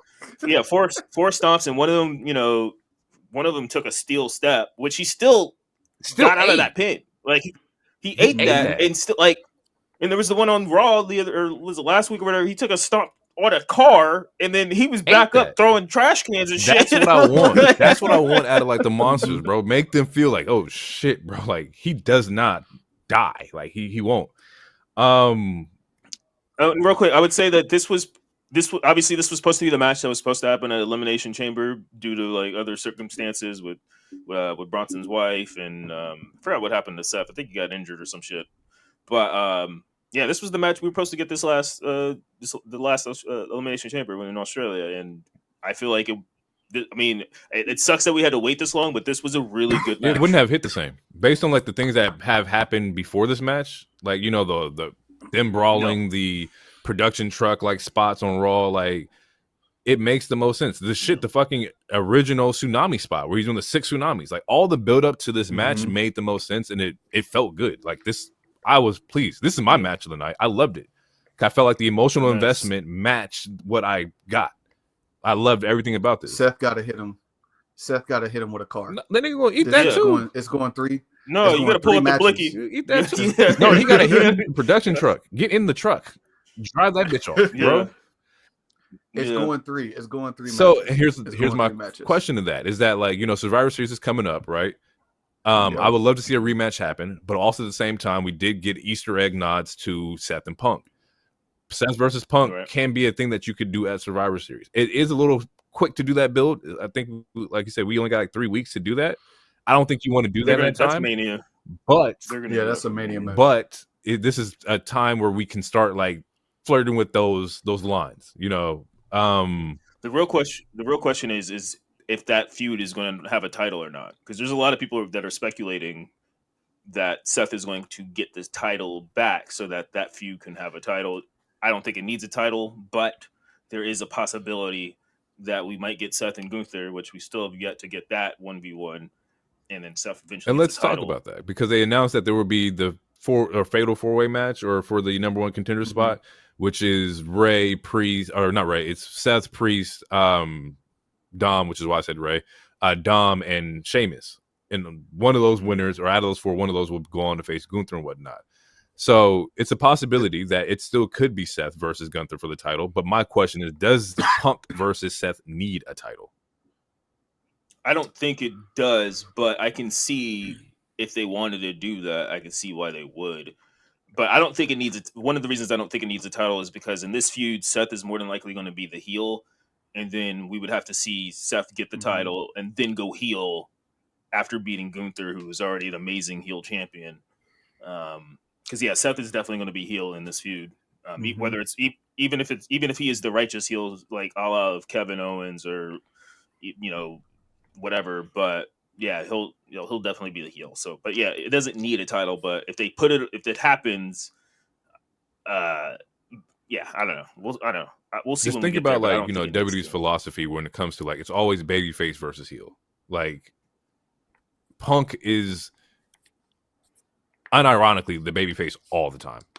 He couldn't even be a heel if he tried, because the people love him so fucking much. Like, I mean, it depends on who he attacked. I feel like if he beat up Roman and like made Roman bleed, I feel like people because even then, like, people would love the fact that you're going after the big guy on WWE. You're going after the Messiah, no pun intended, that is Seth, but like, you're going after that guy on WWE. If he attacked Cody, maybe. But even then, people don't like Cody. I don't know. I think he'd get more heat on Roman just based off the history of like him burying Roman. Like the reason why people hated Roman until literally he got leukemia again was mostly because of Punk and Vince McMahon like forcing him down our throats. But it was also because Punk's podcast, like, you got to make Roman look strong. Like he helped make it cool to hate this guy, which is why Roman doesn't really like legitimately like him as a human being. Yeah, well, or to my knowledge, allegedly. Allegedly, this is all rumors. I need to put like a tag in front of the pod too, because we don't. This is all our thoughts. Don't take any of this. Don't sue me. I ain't got shit for you. Yeah, we can figure something out. I can write something up for you. We can do that. Real quick, to answer your question about the Fatal 4-Way, Seth Rollins is not going to make it to the end of that match. I think it's going to be Damian Priest that ends up winning, and Big Bronson Reed is going to come out and eliminate Seth from that match. Okay. It's a Fatal 4-Way, so there will probably be no DQ, obviously. Yeah. So yeah, you could just eliminate that off rip. I think that's what's going to happen. Also eliminate Priest because of Finn. You could try, but he just But Finn's been looking for this man for a couple weeks. Finn's been asking about Priest. You think Finn about to let Priest get another? You've been asking about me, but I just beat up your boy last week. So if you were really looking for me, you could have found me. But the boy won, right? So this is what I'm thinking. Dom wins because of that, but it also makes, because of what Loner said, but it also makes Finn crash out even more because Finn is getting really irritated with other niggas keep trying to go after this title in this group other than him. He's slowly been crashing every single time. Dom's like the last couple weeks, like he's been looking at Dom really different, real crazy. Yep, he has been. So if Dom won, he'll crash out even more. And like honestly, and Dom and Gunther, that's a nice quick little feud. But you know, he gonna once again, philosophy: babyface versus Dom is a heel, probably the biggest heel in WWE. He's the super heel. So heel versus heel, you're gonna have the crowd automatically cheer for Gunther. What makes that all of it sounds great. I'm cool with it, whatever happens. They might cheer for Dom. I mean, honestly, you're not cheering for Dom. Hell no, you ain't cheering for Dom. They were rewatch the beatdown again. He was low key getting some cheers from when Priest was beating him down after he won. I gotta watch that. Watch it. Yeah, logically, and also we just saw heel versus heel. The next match that we're about to talk about is heel versus heel. This is true. It is. I was questioning that too when I was watching it, but it's a little different when it's like that was kind of forced to happen because both of them are champions, but they're on completely different shows. Yeah. Before we head into that though, oh, you're talking about okay. My bad. Are we mad at the fact that if it is Sheamus versus Gunther? Yes. Okay. I think it's gonna be a banger fucking match. It's gonna be a good match. Yeah. If it's a quick one-off, if it's a quick one-off, like I wouldn't want it for Survivor Series. Ooh. Do that shit on a Raw. If it's on Sheamus, do it on a Raw. Do it on a Raw. Because Survivor Series are gonna be long as shit. It's going to go back to a 5-match formula. Elevate them niggas. Both War Games matches. Sheamus on pay-per-views is money. That nigga don't. Yeah, but Sheamus is you don't miss money. Last time they did it, we had a great triple threat. A phenomenal, probably one of my favorite triple threats. If it's Sheamus, put it on a Raw. And I mean that respectfully, because we know it's going to be a 5-match thing. We're going to get 2 War Games matches. We'll probably get a women's title match, and then we'll probably get Cody and KO again, or I don't know, or might even get Randy and KO. So yeah, that's not expect a 5-match formula, and 2 of those are already gone, so we got 3 left. And could a Gunther and Sheamus be on a PLE? Yeah, absolutely. I'm not discrediting either one of those talents, especially Sheamus, former all the accolades that he got. But if he won, I'm just saying put like that should be the go home show for the Raw. Okay, put it on Raw. Sponsored by Long Richard. That was Nia good. Versus Liv is the next match. Because once again, this is not my segment to talk about DT. This is it's not mine. Gotta take no notes. He didn't take no notes. Oh, cool. Pre-pod, I said, hey, I ain't no notes. This is too mesmerized by the green suit, the green onesie, or not onesie. That's disrespectful, but whatever the term is. Nia versus Liv happens. This is for the Crown Jewel Championship. This is the first of the 2 matches for the Crown Jewel Championship. My initial thoughts going into this is that I expected this to be a quick match. I didn't expect this to go long at all.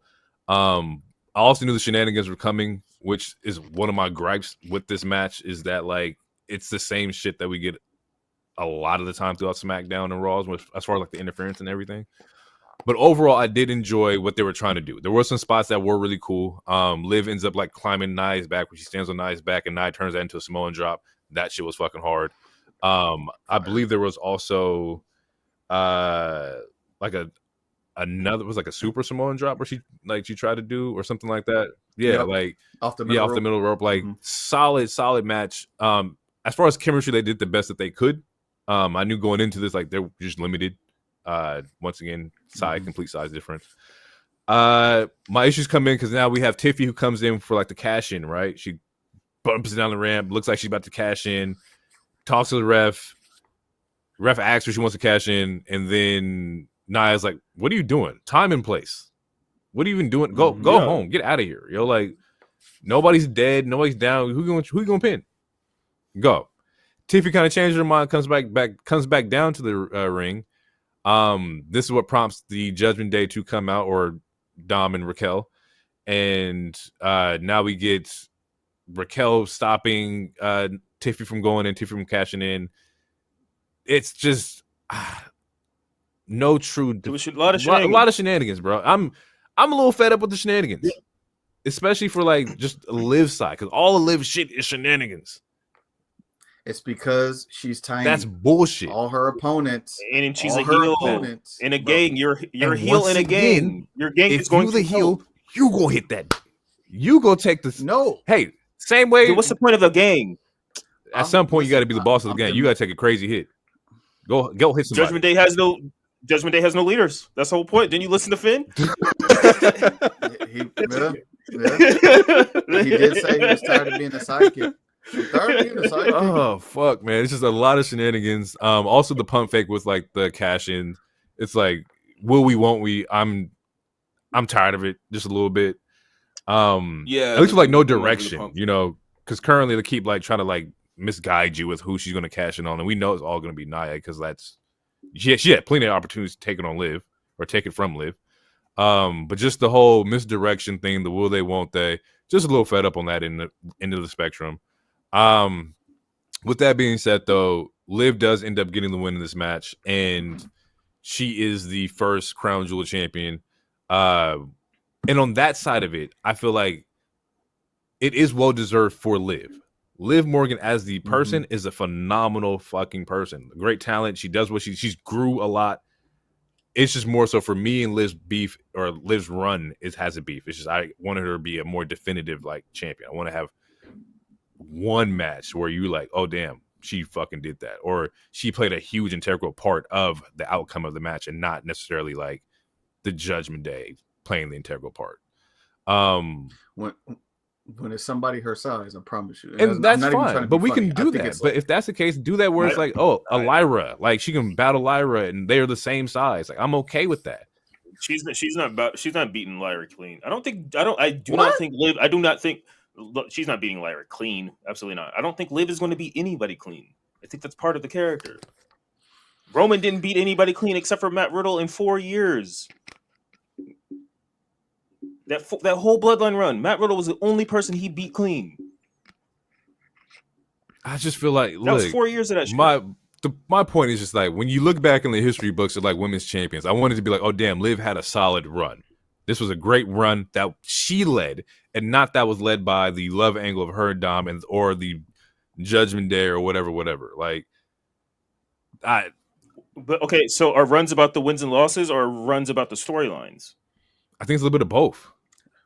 That's a good question. I think it's both. I think there's a good balance of both, you know? Right.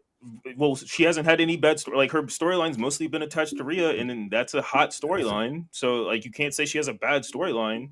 So and she's winning the matches. You just don't like the way she's winning the matches. No, I don't like the way that like it's not a definitive, like you can't line this run up with like, oh damn, look at Becky's run over here. This was a storyline Becky did with the title. It's fucking phenomenal. She fought this person, that person. And it was like, damn, she was strong. We can't say Liv is a strong champion. I mean, if she's winning, yeah. I mean, I don't know. She's not losing. So she's not standing on. I agree that she's not standing on her 2 feet, but I mean, like, it's not the first time that we've had heels cheat. But this is the first time where the heel is not the one doing the cheating. Like when, like, or orchestrating the cheating. It's not the first time. I just gave you Roman as an example. No, that nigga orchestrated all that shit. The whole Bloodline was him orchestrating who to place in what situations. He controlled the group, but he's still cheating to win. Maybe that's the thing too. Maybe that's also the issue is that Liv doesn't even feel like the leader of her faction. Like you said, there is no leader. She's not. No one's the leader. There is no leader. It's Judgment Day. But that also can like, bro. I'm wearing a shirt right now, bro. You know what it is. Bro. You will be judged, bro. There is no true definitive like Liv's running the spot. Oh, Dom, go hit this person over here. Raquel, what are you doing? Go do this kind of thing. Like, and maybe that's what I'm looking for. I don't know. I just feel like her run is meh to me. It's winning by the masses because fucking WWE Online loves these fucking clips of her and Dom. Those motherfuckers are viral and they shooting. It's just I just prefer something different, but that's just my opinion. There's a reason. I don't know for sure, and that's also another reason why I don't like that because it's more the sexuality based about it than the actual like talent of the person. Like that's my issue. Is that oh damn, oh look what Liv's wearing. Oh you see she was riding Dom, 2 million views. She's hot. Like that's but she can wrestle. Yeah, that's my point. Mm-hmm. Anywho. Or my bad, DC. Yeah, Go we ahead. can. No. We good. I mean, that was the end of the match. Yeah, wasn't it? that was it. Yeah. Alright, cool. Oh wait. I did have one thing. Yeah. I did have one thing. I said this out loud, and then I started seeing it on Twitter after I said it. That belt is bigger than Liv Morgan. It is. Yeah. That's why she wasn't. That's why she didn't wrap it around her waist. That's why she was holding it. That belt is gaudy.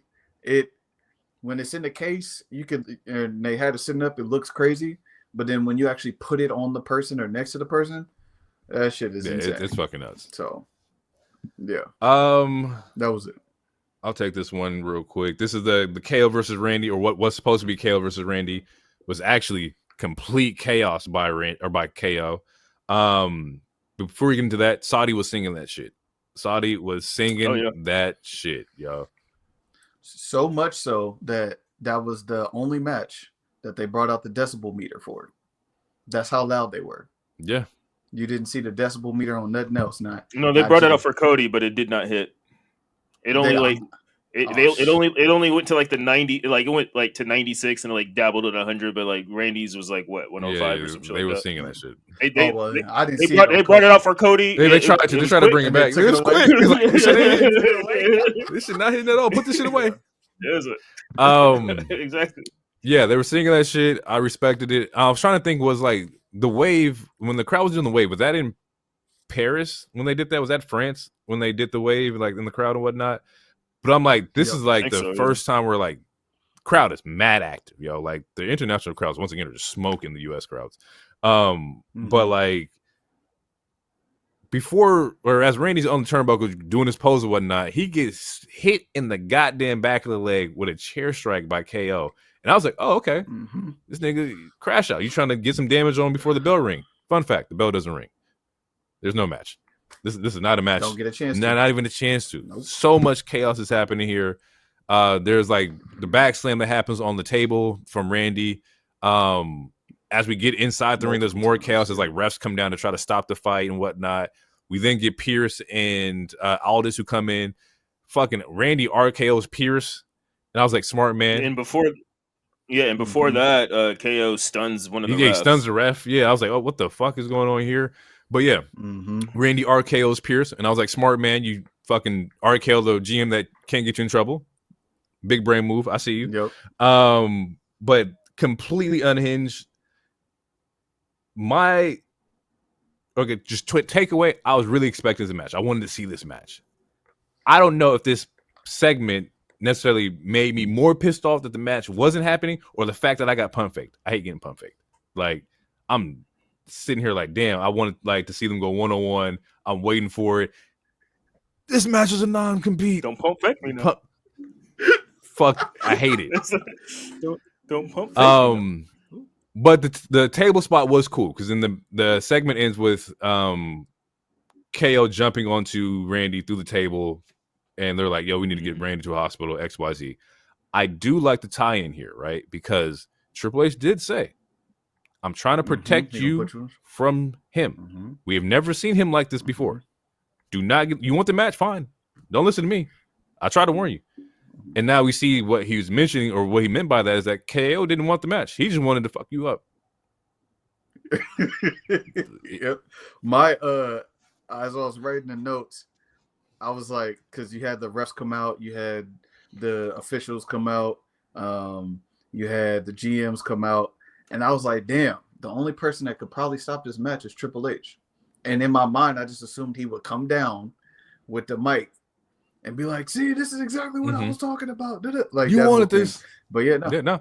Yep. Now you got to let him get his ass whooped. Put him through a table. And then I'll talk to you in Gorillas. Like I told you. We won't see Randy until after. We might see him the week before Survivor Series, but we're not going to see him for at least 2 weeks. Do you think it would be dope to do it to where Randy is on the closeout show or the go home show before Survivor Series? Like he pops back up on that Friday. Like I'm here. Like I would, if you can push this to Saturday night main event, I would do so. I wouldn't force these two to interact again until then, because the real beef is with KO and Cody. And now that you've done the little champion versus champion thing, and technically Randy is on the shelf, KO can turn his attention back to Cody, back to the person that he felt that really betrayed him or was the first person to betray him, and you can get at Cody for Survivor Series because he's not joking or not mistaken. Like, was it this show where Cody was talking to Randy? Like, I can't wait to get my hands on him. Like, you know, well, Randy was saying something to the effect of, I think it was yesterday. I think it was Smackdown, to the effect of like, oh, there won't be nothing left of KO after I get my hands on him. And Cody's like, well, I'll just take whatever you got, like afterwards or whatever. Yeah. Well, he got a whole lot. Yeah, he got a whole lot. Get ready, Cody. He got a whole lot left. And so, yeah, I think you are right. I think they do turn their attention to KO versus Cody. I like that a lot. That's a good Survivor Series match too. Like that's a good one to have. And it don't have to be for the belt. No. Like the belt doesn't have to be on the line. This is just I'm about to fuck you up type shit. No, like it's gonna be on the line. You think so? Doesn't need to be. Like it doesn't need to be, but like it doesn't need to be. But the nigga has the belt. You better. I'm trying to take everything away from you, just like you took away Randy from me, because Randy chose you over me. I'm trying to. This is for the belt, and that's probably when Randy will come back. Honestly, but here's the thing though: if it's for the belt, Cody's not gonna lose. If it's not for the belt, you have the option of having Cody lose to KO. With if you're building KO to be this version of KO we never seen before, he could just be as vicious and a hitman and a prize fighter, all the shit that H was building it up for the last week. Hey, but like he's on this is a different KO than I've ever seen. Right, but if KO wins, then there's going to be a title match anyway. So then just nip that extra match in the bud, and then just have this match. We're talking about the WWE. They want all the extra matches. They want to. If I can give it an extra match to put on this show over here or put over, they're going to do that. I do understand what you're saying though, but also WWE stretches shit out. Pause. Yeah. Hey yo, long Richard. No.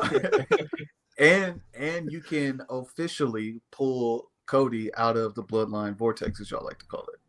His focus is on not getting his ass beat by KO every goddamn week.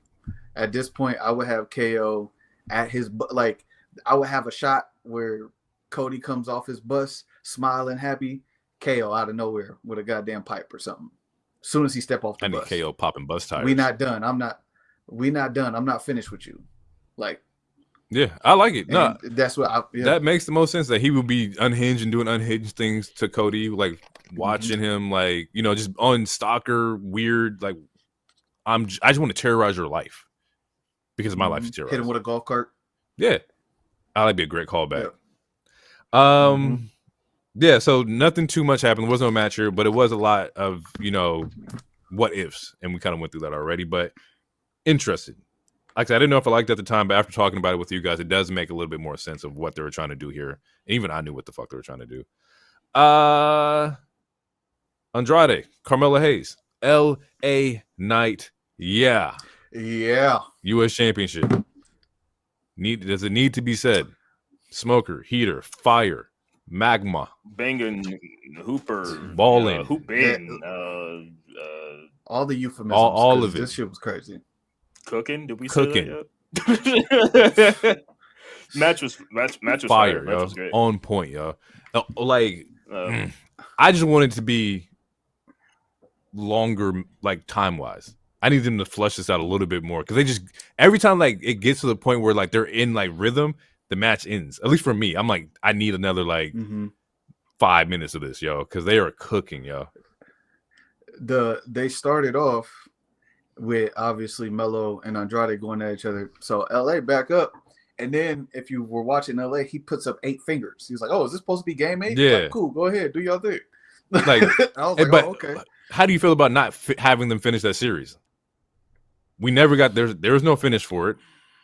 This was the pinnacle or peak of that. Should they have finished the series before we got to this? Before they injected LA Knight into it?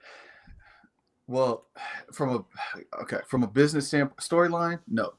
Business standpoint, yes, because the last 2-3 times that they've gone to Saudi, the crowd was chanting for LA Knight. Big pop. So of course, if I'm your excellency, I think that's what Triple H called him. I'm paying for LA Knight. I don't care how you get him here, but he need to be here. That's who I want to see. So from a business standpoint, yes, it makes sense. Storyline standpoint, they should let him finish Game 7. Fair. But this match was fucking Fire. fantastic. So one little spot that was a little iffy, which Hero missed because I think he was watching Clam Jewel at the time. But I just saw the clip. Yeah, I just saw the clip a second ago. So and that I was like, God damn it! I was like, you got to get that out of your moveset. You keep doing it, and like every third time you miss it.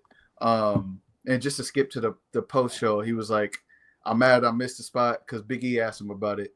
He's like, I'm mad I missed the spot. I'm about to leave here, get in the ring, and he said I'm gonna do like 3 sets of something for the next 5 days. To make sure the one where he climbs the ropes and then like where he jumped which we talked, you and I talked about multiple times. I want that shit out of like. It was all before, and then like WrestleMania, he started killing it, and I was like, all right, I'll be lenient, but I still want that shit out of his moveset. And then now we get this moment again where it's like, bro, you I feel like you've slipped more times than you've landed it, been successful with it. Yeah, I don't know. Just bro, you like 43, bro. Just take it out. You could do a suplex. You could still do a suplex. You can walk it up. Just walk up. The spot was like it's cool. What I also like, I get it because like it was like the whole like dance thing. I think we talked about it here, where like if you fuck up, don't let nobody know you fucked up. But for that spot, we all know you fucked up. And in the moment where he like, he had like it was like nuts on fucking rope or whatever. Like at that point, sell into the rope, sell into like, damn, I'm like hurt or whatever, or something happened. But he immediately jumps off and then tries to finish the move. And it's like, sir, we all seen that. Like we could play off the fact that you missed or whatever, or somebody tripped you or whatnot. But he jumped back into it, tried to finish or did finish the spot. But yeah, I agree. The spot is interesting. Should be used less. Just take it out your moveset, bro. You could still do a superplex, bro. You know, it's fine. You just ain't gotta hop up and do it. Like what I was gonna say is the reason why at least this one he missed because there was no one there to grab him. So the times when he started making it after the first couple times he missed, the opponent is now grabbing like his back or the back of his legs, and it's helping keeping him there. So he didn't have that opportunity on that spot. Yeah, to be fair, absolutely. But yeah, this match was not all about that one box show. No, that absolutely fire. Hooping. Absolutely fire. A lot of people's favorite match of the night I've seen on Twitter. The ending sequence, the last 30 seconds of this match was just so fucking heat. Yeah, did y'all like the finish? I saw people were like a little confused by the finish. I love the finish. I thought that was dope. I love the finish. The finish was heat as shit. The face buster into the BFT, honestly, like that was was hard. That was hard. Yeah. Yeah. It and you and I talked about it before. We talked about it earlier today with Io and Bianca, like Melo and Andrade. So they're wrestling soulmates, man. It was a good 8.5 game series or whatever you want to call it, but they can bring rock this shit back again in like a year. I need a break, but rock this shit back in a year. Because this shit is heat. So if that's the case, who is the next one to step up to LA Knight right now on the SmackDown roster? They'll probably run Santos back. Okay, who else? I hate that I'm going to say this name. I hate that I'm going to say this name. But you better not say who I think you're about to say. It's a huge possibility. Like running it back with Maverick, running it back with your boy Logan. Like it's a huge possibility. I don't want that. I don't need that. I don't like it either. But like he last said he had like a year of parental leave or something. So. And also, he's voting for the person who just called his hometown or his current home of state trash. So he should stay where he's at. Okay, he can take her. It's all right. Who is on the roster? Honestly, you could do Fatu. No. Hold the fuck up. Because you're pulling him out. Yeah, you no. gotta pull him out. LA Knight needs to stay far away from the bloodline vortex. Pull him away. Get him the fuck out of it. But yeah, it'll probably be Santos. If that's the first person I can think of, because we saw him like 3 weeks ago talking about It was the week before Machine Gun's debut because he's like, I want an opportunity, and that's when he gave the tag team people the opportunity to get the ass following week from Motor City. What if he does an open challenge to anybody? Mm-hmm. Says open challenge. Go ahead. Say what. First person to come on down. Da da da. Right. The music hits. It's Montez Ford. Just Montez Ford by itself. That's dope too. I would love that. Just Montez Ford. I would love to see Tez 1-on-1 with LA Knight because Tez is already going to show up. He showed up this week on SmackDown too. But like, I would love it. I don't think it would happen, but as a fan, I would love to see that. You're not breaking him up. He just said and he could say it, any superstar that's back there, whether you a single star or you in a tag match. So then at least it's not like, oh, why is there a tag wrestler going for a singles match? It's anybody on the card. And then that music hit, the Street Profits music hit, and he come out with his cup. And he talking big shit. I'm for it. Like I said, like that would be fucking great. I don't know if it's gonna happen, but I'm for it.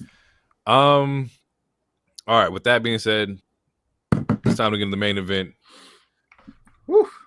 Cody Rhodes, the American Nightmare versus Gunther, the Ring General, Crown Jewel Championship. Mr. Quattro, what you got? I didn't write a single thing down for this. It was a good match. It was the match. I mean, it's what I thought it would be.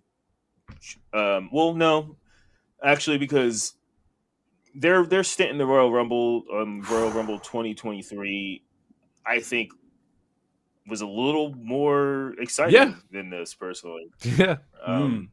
It was still a good match. I understand I'm fine with the ending and how it ended. It was a lot of people were like, "Oh, they did the Brett and Piper ending, whatever. That's fine because you don't want Gunther to look too weak because it ends with not a roll up, but it ends with a pin ish, like not a schoolboy, but yeah, just one of those random pins. Yeah, I know. It's just the only way to make neither one of these guys look weak. So I understand it. But the match was good. The match was good. I don't know. The match was good to me. It did what it needed to do. Is it the best match on the card? Absolutely not. But it did what it was supposed to do, I guess. Is my take on it. What you got, DT?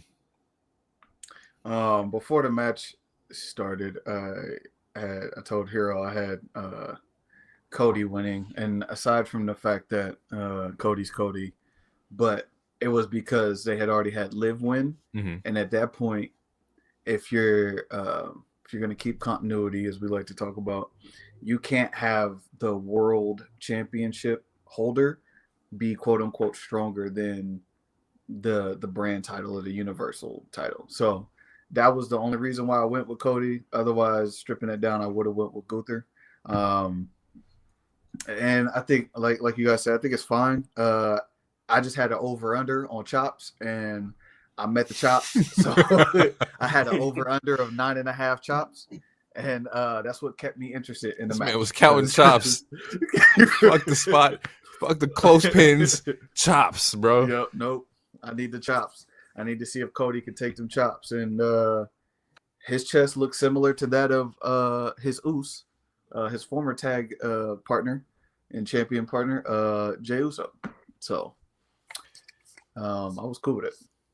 I felt like slightly underwhelming, right? Especially with the way the pay-per-view was going or PLE was going. I thought this was going to like hit a little bit, and it did have its spots. It wasn't too grappy though, which is like, you know, I'm either entertained or you got to give me some wrestling. And I felt like it was leaning or lacking a little bit on both sides. But overall, I did understand why, you know, Cody won. It makes the most sense. I also believe Gunther won last time in Saudi too, so you couldn't have win twice in Saudi. I thought King of the Ring was in Saudi, and that's when he pinned Randy or whatever. It's funny because that's the same thing I said about Nia when we were talking about Nia, like DT and I were talking about Nia and Liv. You're not gonna have her win twice, or have them both win twice. And for the roll up spot, it was more so like was both shoulders down again. Because like the way he pinned him, it didn't look like both shoulders were down, but that's just what I saw. I could be tripping. But in that, I I do like the No, aspect. I had the same thought. I like the aspect of like, because on SmackDown he gets put out with the sleeper, right? That's how the end of the show was that Gunther ends up sleeping him. The fact that he learned how to counter the sleeper was by flipping out of it into a pin. So at the same time, there is some continuity in like, oh, I learned from my mistakes last time. You're not going to get me with the sleeper like you did, or you snuck up on me the night before.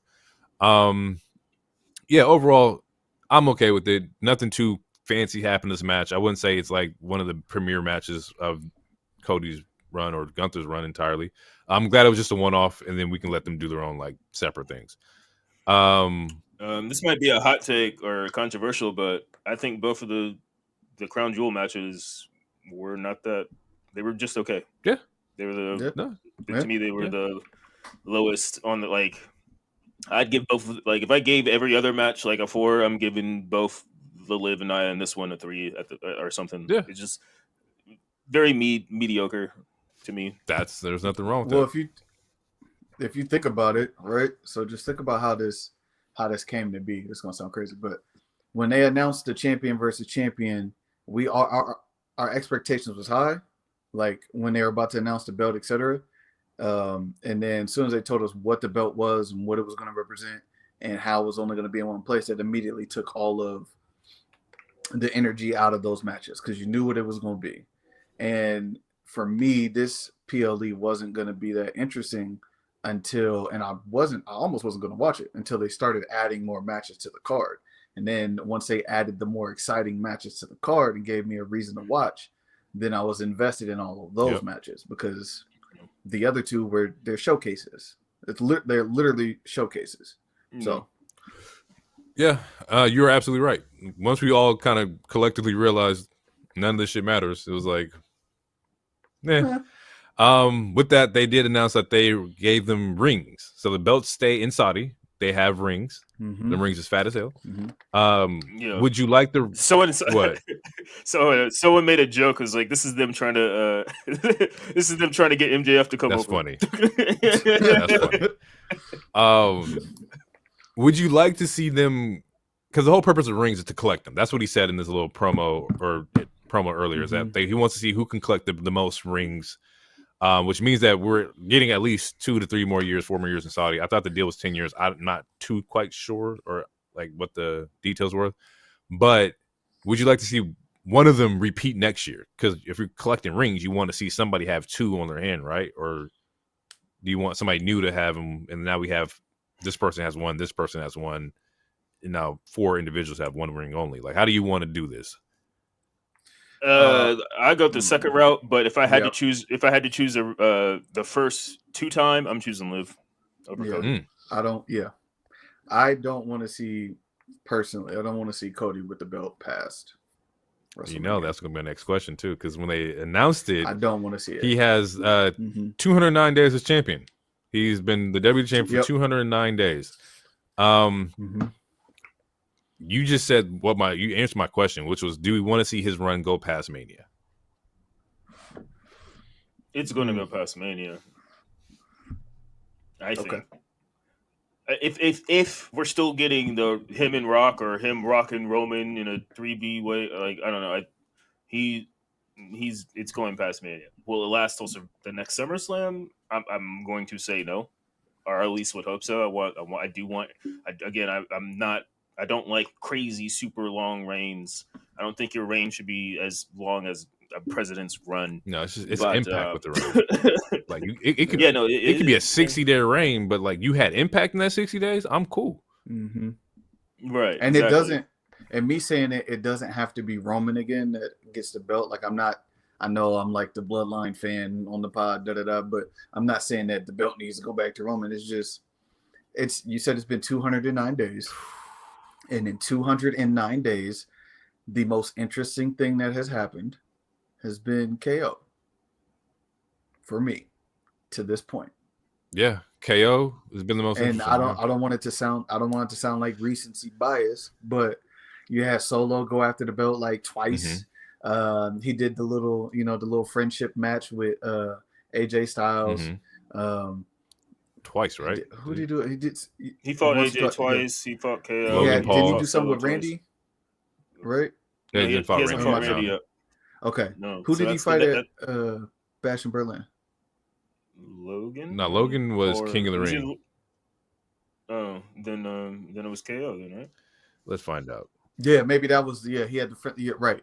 So he had the friendly bout with KO too. So like so far his bouts have been with someone we know who's not gonna win the title, or a friend of his he's given an opportunity. And like giving a friend an opportunity isn't necessarily a bad thing because it could turn into something else, which now the KO thing has turned into something else. But it's taken 209 days for you to build a decent storyline that would make the storyline interesting with Cody. Cody's great in the ring. He gets pop. I like him, but I hate this. unless you can take it to the next level and make it interesting, it doesn't need to be like Hero said, 365 days. Don't need to be 1,000 days. It don't need to All right. Cody Rhodes, 210 days as champion, 7 matches in that reign. Initial is, of course, the Bloodline rules. Backlash against AJ Styles. King of the Ring was against Logan Paul. The I Quit match was at Clash. SummerSlam was against Solo. Bash in Berlin was Kevin Owens. And now there's a steel cage match against Cody and Solo, which was where like the whole shit happened. And then today. So 8 entire reigns, or 8 title matches, including this one. Very womp to me. I'm sorry. I there's nothing in there that feels exciting, like you said, until we get to the point where we got to unhinged KO. Yeah. To answer that question for myself, it depends on who we have matched up for him to lose the belt to. If it is Roman, it's a safe pick. I understand that. Also, I think Roman's facing Rock. Yeah, I don't know, man. I don't know who would dethrone Cody. It has to be a heel, though. So whatever big bad's out there. Would you be mad at Solo? Yes. Like winning the belt? Solo's been elevated to a great spot, but Solo has to be elevated further for me in my mind to get on Cody's level. Fair. All right. I get Cody. Like I said, I get Cody being a face and being who he is and what he means to the company and the kids and all of that stuff. Like, I don't dislike Cody, but the reign hasn't been that great. And giving it to Solo is not going to be it for me, because then I'm going to be like, all right. No, that's probably going to be worse. Solo, honestly, Solo should get the U.S. title if we're going to keep it a buck. But then you have to, I mean, well, if once he gets demoted out of the tribal chief thing. Yeah. But it's similar to my feelings that I had with LA, where it's like, I feel like some people should, similar with Jay, you should win the mid-card title before you win the top brass title and be the face of a company and all this other stuff. So as far as the Solo question goes, like, no, I feel like he should win a mid-card title first. When that mid-card title is US. And honestly, him and LA have good chemistry. But again, he has to get out of this other crazy family feud, which we know is going to last for at least another like 5 months. So all right. I mean, this is yeah. In closing, out of 5, Crown Jewel, what you got? What'd you say? 6.5 matches? Because technically KO and RKO didn't count. But it pushed the storyline. If you would have asked me before all the extra matches, I probably would have said a 1. I'll go to a like a 3.75 or a 4. I like that. Out of 5. No, it's bad radio, but I got to agree. Yeah, I would 3.75 or 4. No higher than a 4. Well, the 2 Crown Jewel matches just aren't that good. Looks like the triangle is completed, guys, because I'm right there with you. 3.75, 4. At Mom's is a 4. But yeah, was enjoyable. Pushed some storylines, but the big premiere matches of the show didn't really cut it out. Definitely got overshadowed by some really dope matches that happened during the show.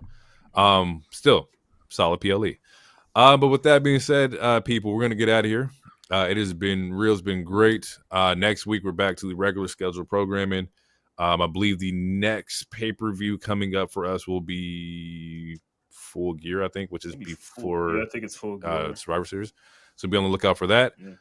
Once again, thank you for everybody tuning in from YouTube, Spotify, Apple Podcasts, Google Podcasts, TikTok. TikTok's blowing up. Yeah, we appreciate everybody checking us out. We see the comments. We appreciate the support for sure. But with that being said, we're gonna get out of here. It's been real. Peace out. Yes, sir. I love you, hero.